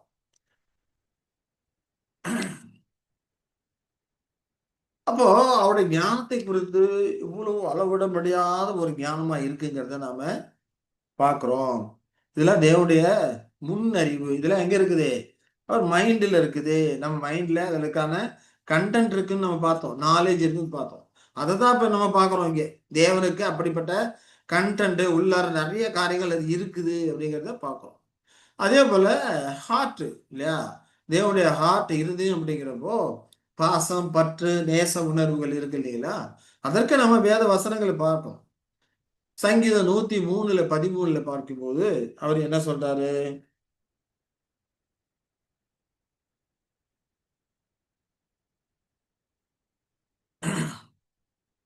தகப்பன் தன் பிள்ளைகளுக்கு இறங்குறது போல கர்த்தர் தமக்கு பயந்தவர்களுக்கு இறங்குகிறாரு. அவங்க தகப்பன் தன் பிள்ளைகள் எப்படிப்பட்ட ஒரு பாச உணர்வு, பற்று உணர்வு வைத்திருக்கிறாரோ, எப்படி இறங்குவாரோ அது போலதான் தகப்பன் பிள்ளைகளுக்கு இருந்தது போல கர்த்தர் தமக்கு பயந்தவர்களுக்கு இறங்குகிறார் என்று அவருடைய இருதய நிலை, அந்த பாச பற்று உணர்வை இங்க சங்கீதக்காரர் வெளிப்படுத்துகிறான்னு சொல்லி நாம பார்க்கிறோம். அதே போல யோவான் 16:27 ஆண்டவர் எஸ்ஐயா சொல்லும்போது நீங்கள் என்னை சிநேகித்து நான் தேவனிடத்திலிருந்து புறப்பட்டு வந்தேன் என்று விசுவாசிக்கப்படினாலே பிதா தாமே உங்களை சிநேகிக்கிறாரு அப்படிங்கிறார். அந்த உன்னதமான ஒன்றான மெய்தேவனாகிய அப்பேற்பட்ட தேவன் உங்களை சிநேகிக்கிறார். அப்ப அவருடைய இருதயம் எவ்வளவு பாச பற்றுணர்வோடு இருக்குது, எவ்வளவு கீழ்நிலை இறங்கி வர. அவர் நம்மை கண்ணோக்கி பார்ப்பதற்கு நம்மளை ஏமாத்துறோம். ஆபிரகாம் சொன்னது போல தூசும் சாம்பலுமானவர்கள் இல்லையா.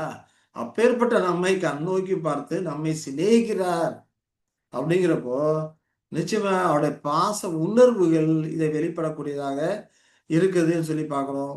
அதே போல எபிரேயர் 11:5 பார்க்கும்போது ஏனோக்கை குறித்து சொல்றார். ஏனோக்கு மரணத்தை காணாதபடி, விசுவாசத்தினாலே ஏனோக்கு மரணத்தை காணாதபடிக்கு எடுத்துக்கொள்ளப்பட்டான். தேவன் அவனை எடுத்துக்கொண்டபடினாலே அவன் காணப்படாமல் போனான். எடுத்துக்கொண்டபடினாலே அவன் காணப்படாமல் போனான். அவன் தேவனுக்கு பிரியமானவன் என்று அவன் எடுத்துக்கொள்ளப்படுவதற்கு முன்னுமே சாட்சி பெற்றான். அப்ப தேவனுக்கு பிரியமானவன் இல்லையா சொல்லி ஏனோக்கை குறித்து அங்க சொல்றாரு அப்படின்னு சொல்லி பார்க்கணும் இல்லையா.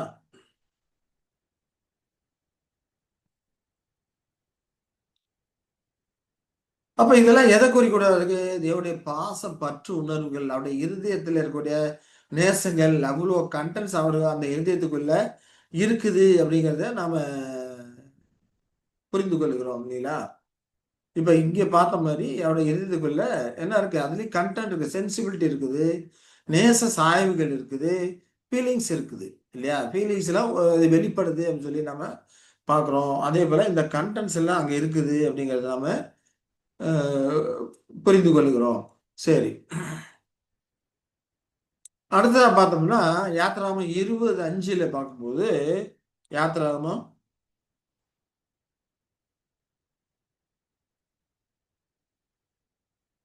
நீ அவைகளை நமஸ்கரிக்கவும் சேவிக்கவும் வேண்டாம். உன் தேவனாய கர்த்தரா இருக்கிற நான் எரிச்சல் உள்ள தேவனாய் இருந்து என்னை பகைக்கிறவர்களை குறித்து பிதாக்களுடைய அக்கிரமத்தை பிள்ளைகளிடத்தில் 3ஆம் 4ஆம் தலைமுறை மட்டும் விசாரிக்கிறவராய் இருக்கிறேன் என்று அங்க சொல்லுகிறதை பார்க்கிறோம் இல்லையா. எரிச்சல் உள்ள தேவனாய் இருந்து அப்படின்னு சொல்லி பார்க்கிறோம். இப்ப இந்த எரிச்சல் உள்ள தேவன் அப்படிங்கிறப்போ அங்க என்ன வார்த்தை, ஜியாலஸ்ன்னு வார்த்தை கொடுத்துட்டாரு. ஜியாலஸ் அப்படிங்கிறது எபிரேய மொழியில பார்த்தோம்னா 2 அர்த்தம் கொடுக்கக்கூடியதா இருக்கும். ஒன்று பொறாமை, இன்னொன்று வைராக்கியம். 2க்குமே ஒரே அர்த்தம் தான். அப்போ தேவன் பொறாமை கொள்வாரா?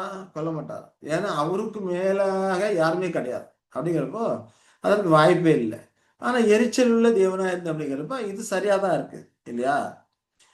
அப்ப ஏன் எரிச்சல் ஆகிறாரு பார்த்தோம்னா, ஜனங்கள் விக்கிரகத்தை வணங்குறாங்க, விக்கிரகத்தை வணங்கி கெட்டு போகிறாங்க இல்லையா.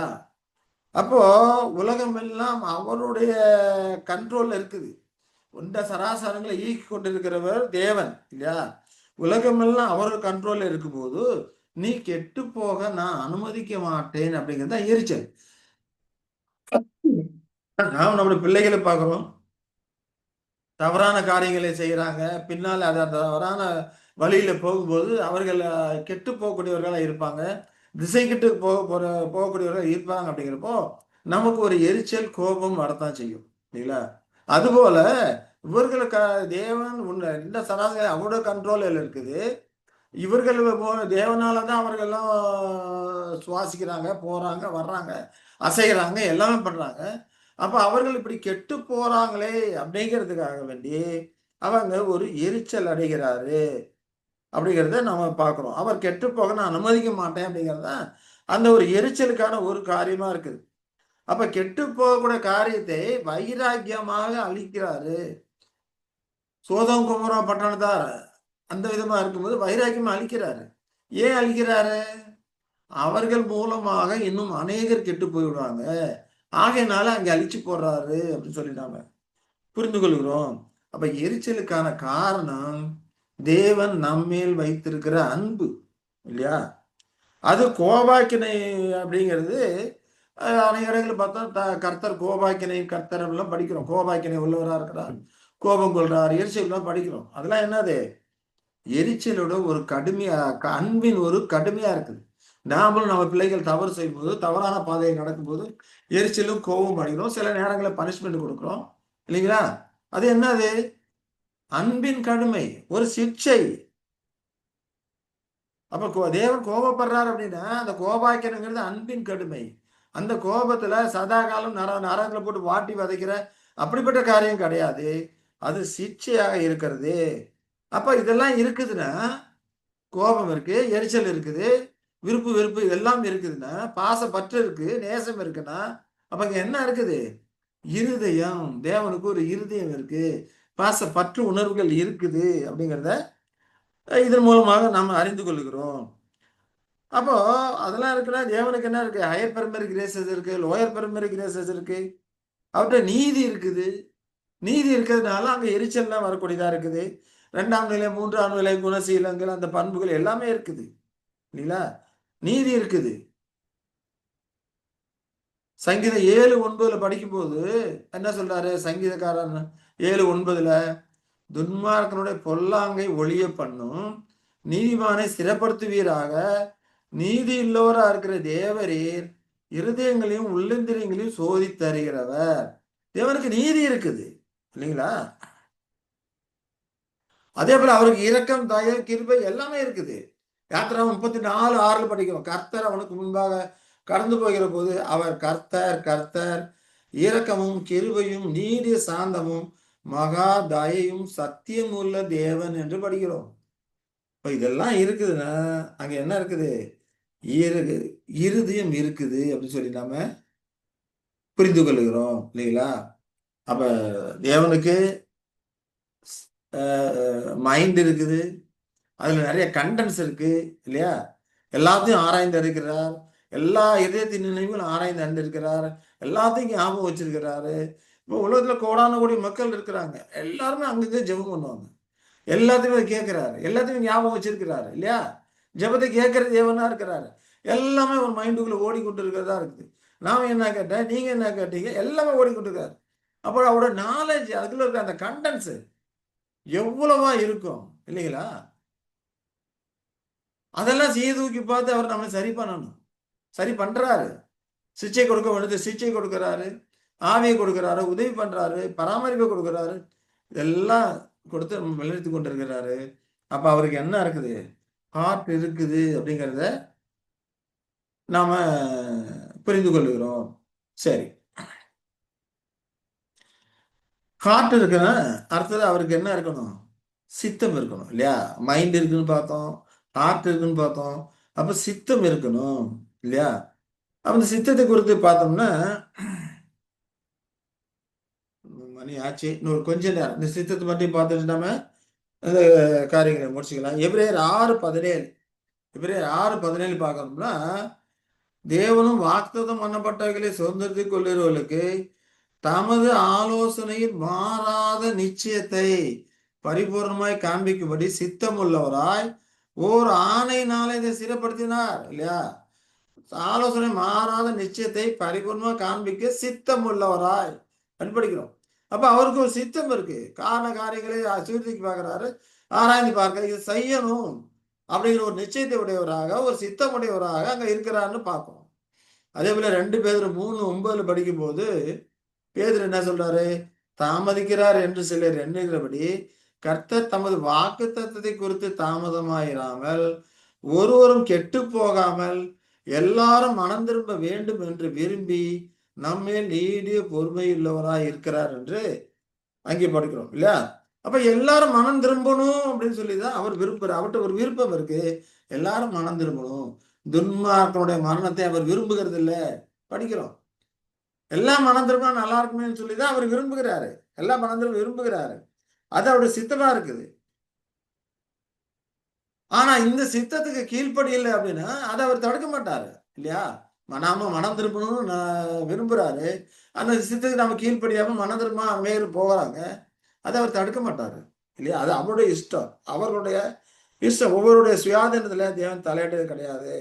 ஆனால் மனம் திரும்பாம போகும்போது அதற்கான விளைவுகள் அவர்களுக்கு ஏற்படும், அதற்கான தண்டனை உண்டு இல்லையா?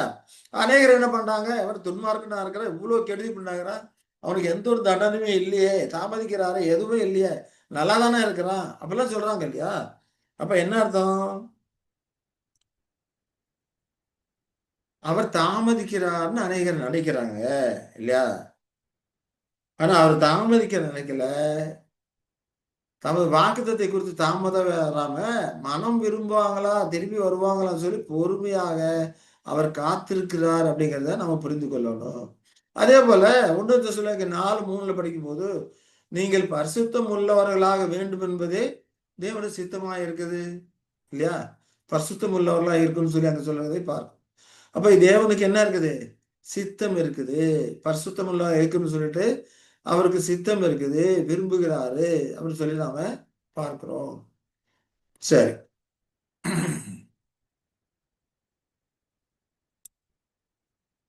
பிரதர், சொல்லுங்க. இன்னைக்கு இன்னைக்கு வேர்ல்டுல வந்துட்டு இப்போ கோடான கோடி ஜனங்கள் வந்துட்டு இருக்கிறாங்க. எல்லாத்த பத்தியும் தேவன் தெரிஞ்சு வச்சிருக்கிறாருன்னா அது வந்து என்ன கான்செப்ட்ல, அதாவது தூண்ல இருக்கிற துரும்புல இருக்கிற அந்த மாதிரி கான்செப்டா, இல்ல இப்போ ஒரு ஸ்கூலுக்கு வந்து ஒரு பிரின்சிபால் இருந்தா கீழே வந்துட்டு அவருக்கு கீழே அசிஸ்டன்ட் ஸ்டாஃப் இருக்கிற மாதிரி எல்லா இடத்துலயும் ஏஞ்சல்ஸ் வந்து அவருக்கு ஒரு ஏஜென்ட்டா இருப்பாங்களா? இது செய்யறதுக்கு ஏஜென்ட் இருக்கிறாங்க. அது ஒரு பக்கம். சரிங்களா? இப்ப நாம என்ன புரியல. பார்க்கணும்? அவங்களுடைய காரியத்தை செய்வதற்கு இப்ப நீங்க எல்லாம் சத்தியத்தை சொல்றீங்கன்னா நீங்க அவருடைய ஏஜென்ட். சரியா? ஆ. அந்த நிலையில நீங்க அவருடைய ஏஜெண்டா இருக்கீங்க. அதை ஆ. செய்யறதுக்கு அவர் அந்த காரியங்கள் இருக்குது. இப்ப நாம என்ன பாக்குறோம்னா அவரோட ஆ. மைண்ட்ல கண்டென்ட் இருக்கா இல்லையா? ஆ, இருக்கு. ஆஹ் அந்த மைண்ட்ல இருக்கிற கண்டென்ட் என்ன? நாலேஜ் இல்லையா? அந்த ஆ. நாலேஜ்ல ஒருத்தரை பத்தி அறிந்திருக்கிறார். அந்த நாலேஜ்ல இருக்க உள்ளடக்கம் படிக்கிறோம் இல்லைங்களா? ஆமா. ஒவ்வொருத்தர் அந்த டயக்ராம் பாருங்க. ஒவ்வொருத்தர் பத்தி அறிந்திருக்கிறாரு. அவரோட நாலேஜ்ல எல்லாரும் எப்படிப்பட்டவங்க, என்ன பண்ணிருக்காங்க எல்லாமே அறிந்திருக்கிறாரு இல்லைங்களா? அறிந்திருக்கிறார் அப்படிங்கிறப்போ திங்கிங் வருது.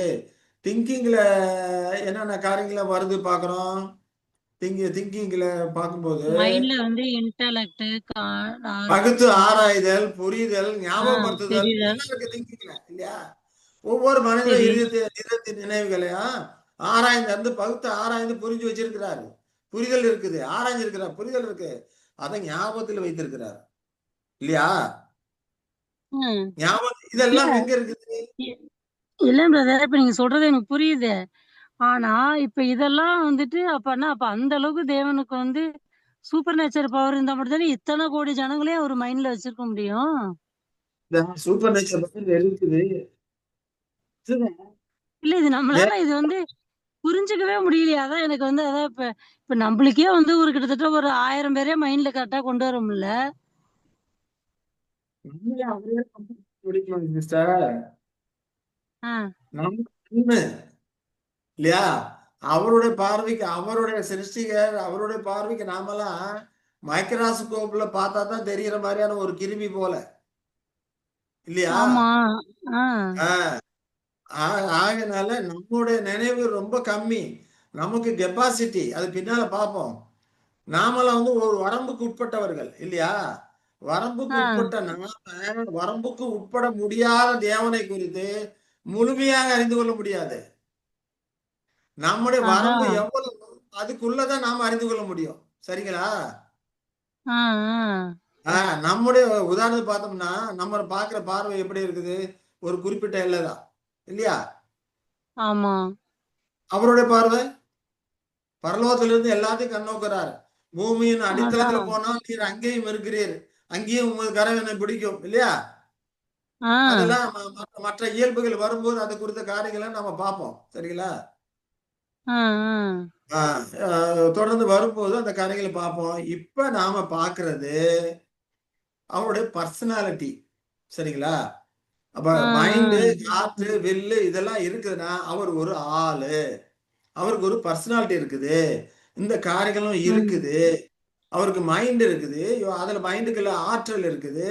அதுல நிறைய கண்டென்ட் இருக்குது இல்லையா? திங்கிங் இருக்குது. ம். அவர் திங்க் பண்ணி தானே ம். மற்ற ரட்சிப்புக்கான திட்டத்தெல்லாம் ஏற்பாடு பண்ணியிருக்கிறாரு. ஆமா. ஒவ்வொரு காரியத்தையும் படுத்து ஆராயிறாரு, புரிஞ்சுக்கிறாரு, ஞாபகத்துல ம். வச்சிருக்கிறாரு இல்லைங்களா? ம். அப்படிங்கிறப்ப அவருடைய கெப்பாசிட்டியே நம்மளால அளவிட முடியாது. அளவிட முடியாத கெப்பாசிட்டி உள்ளவரா அவர் இருக்கிறாரு. அதே போல அவருடைய இருதயம் இல்லையா? ம். அவருடைய இருதயத்துல பற்று உணர்வுகள் அப்படிங்கிறப்போ அதிகமான பாசம் நம்ம எதை சொல்லுவோம்? தாய் பாசம் இல்லையா? தாய் ம். பாசத்துக்கு ஈடு எதுவுமே இல்லை அப்படின்னு சொல்லி நம்ம சொல்லுவோம் இல்லைங்களா? தாய் தந்தையுடைய பாசம் தான் அதிகமான பாசம் அப்படின்னு சொல்லி இப்ப சொல்லுவோம். ஆனா என்ன சொல்றாரு? பால் கொடுக்கிற தாயானவள் தன் பாலகனை மறப்பாளோ, பிள்ளையை மறந்தாலும் நான் உன்னை அவள் மறப்பேன். மறந்தால் நான் ம். மறப்பதில்லை. அப்ப இவருடைய அன்பு பாசம் அப்படிங்கிறது தாய் எவ்வளவு பாசத்துக்கு உன்னதம் மேலானது. உயர்வானதா இருக்குது இல்லையா? தம்முடைய ம். ஒரே பேரான குமாரனை கொடுத்து இவ்வளவாய் அன்பு கூர்ந்தான்னு சொல்லியிருக்கிறாரு இல்லைங்களா? நாம ஆ.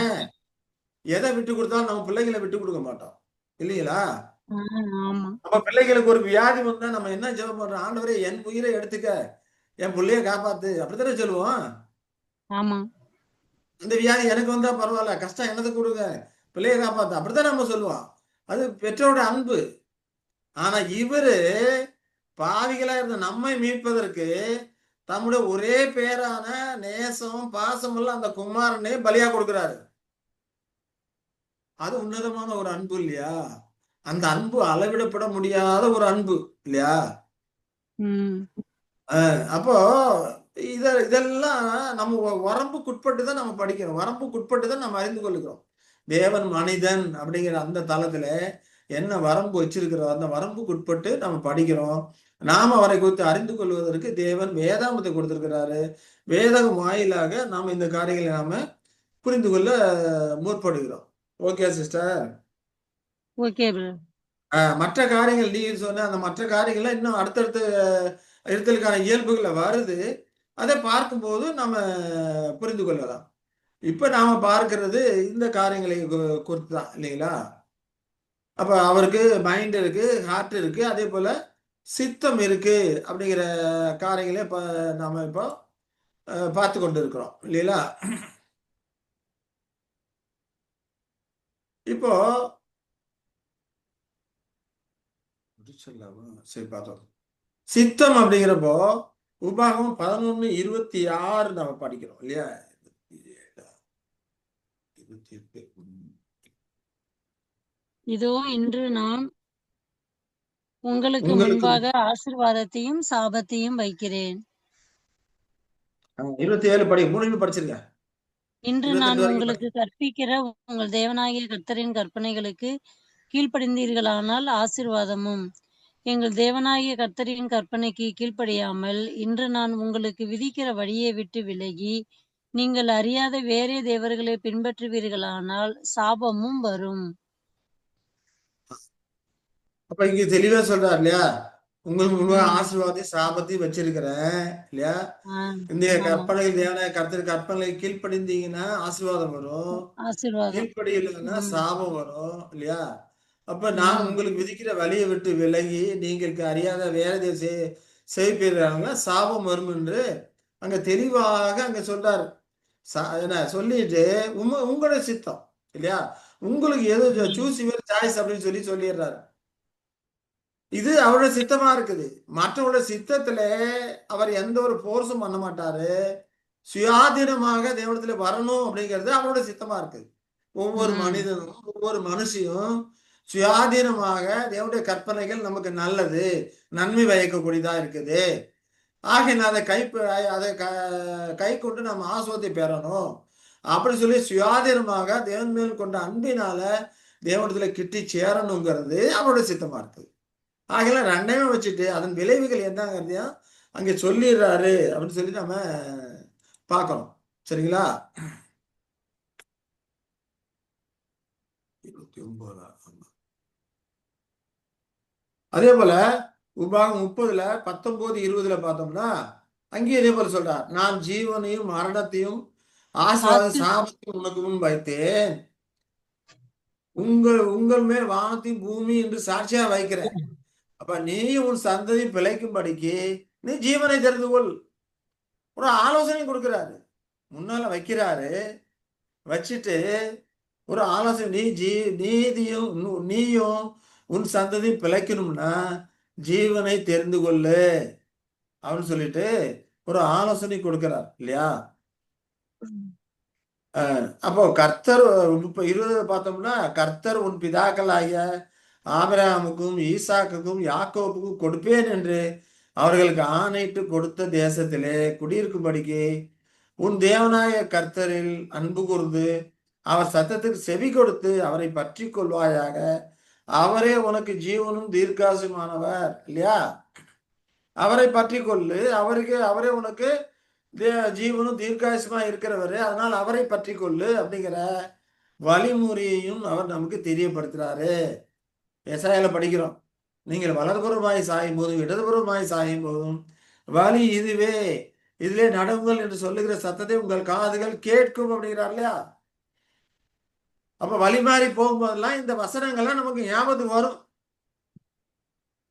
தேவனுடைய ஆவி ஞாபகத்துக்கு கொண்டு வரும். அதெல்லாம் அவர் செய்வார். அப்ப இதுல அவருடைய சித்தம் என்னது அப்படிங்கிறத நமக்கு புரிந்து கொள்கிறோம். அவர் சித்தத்தை அங்க வெளிப்படுத்துகிறாரு அப்படின்னு சொல்லி நம்ம பார்க்கிறோம் இல்லையா? அதே போல யெஷுவா கிறிஸ்து சொல்லும் போதெல்லாம் கூட உம்முடைய சித்தத்தின்படியே ஆக கடவுது அப்படிங்கிறார். ஜெபம் பண்றார் இல்லையா?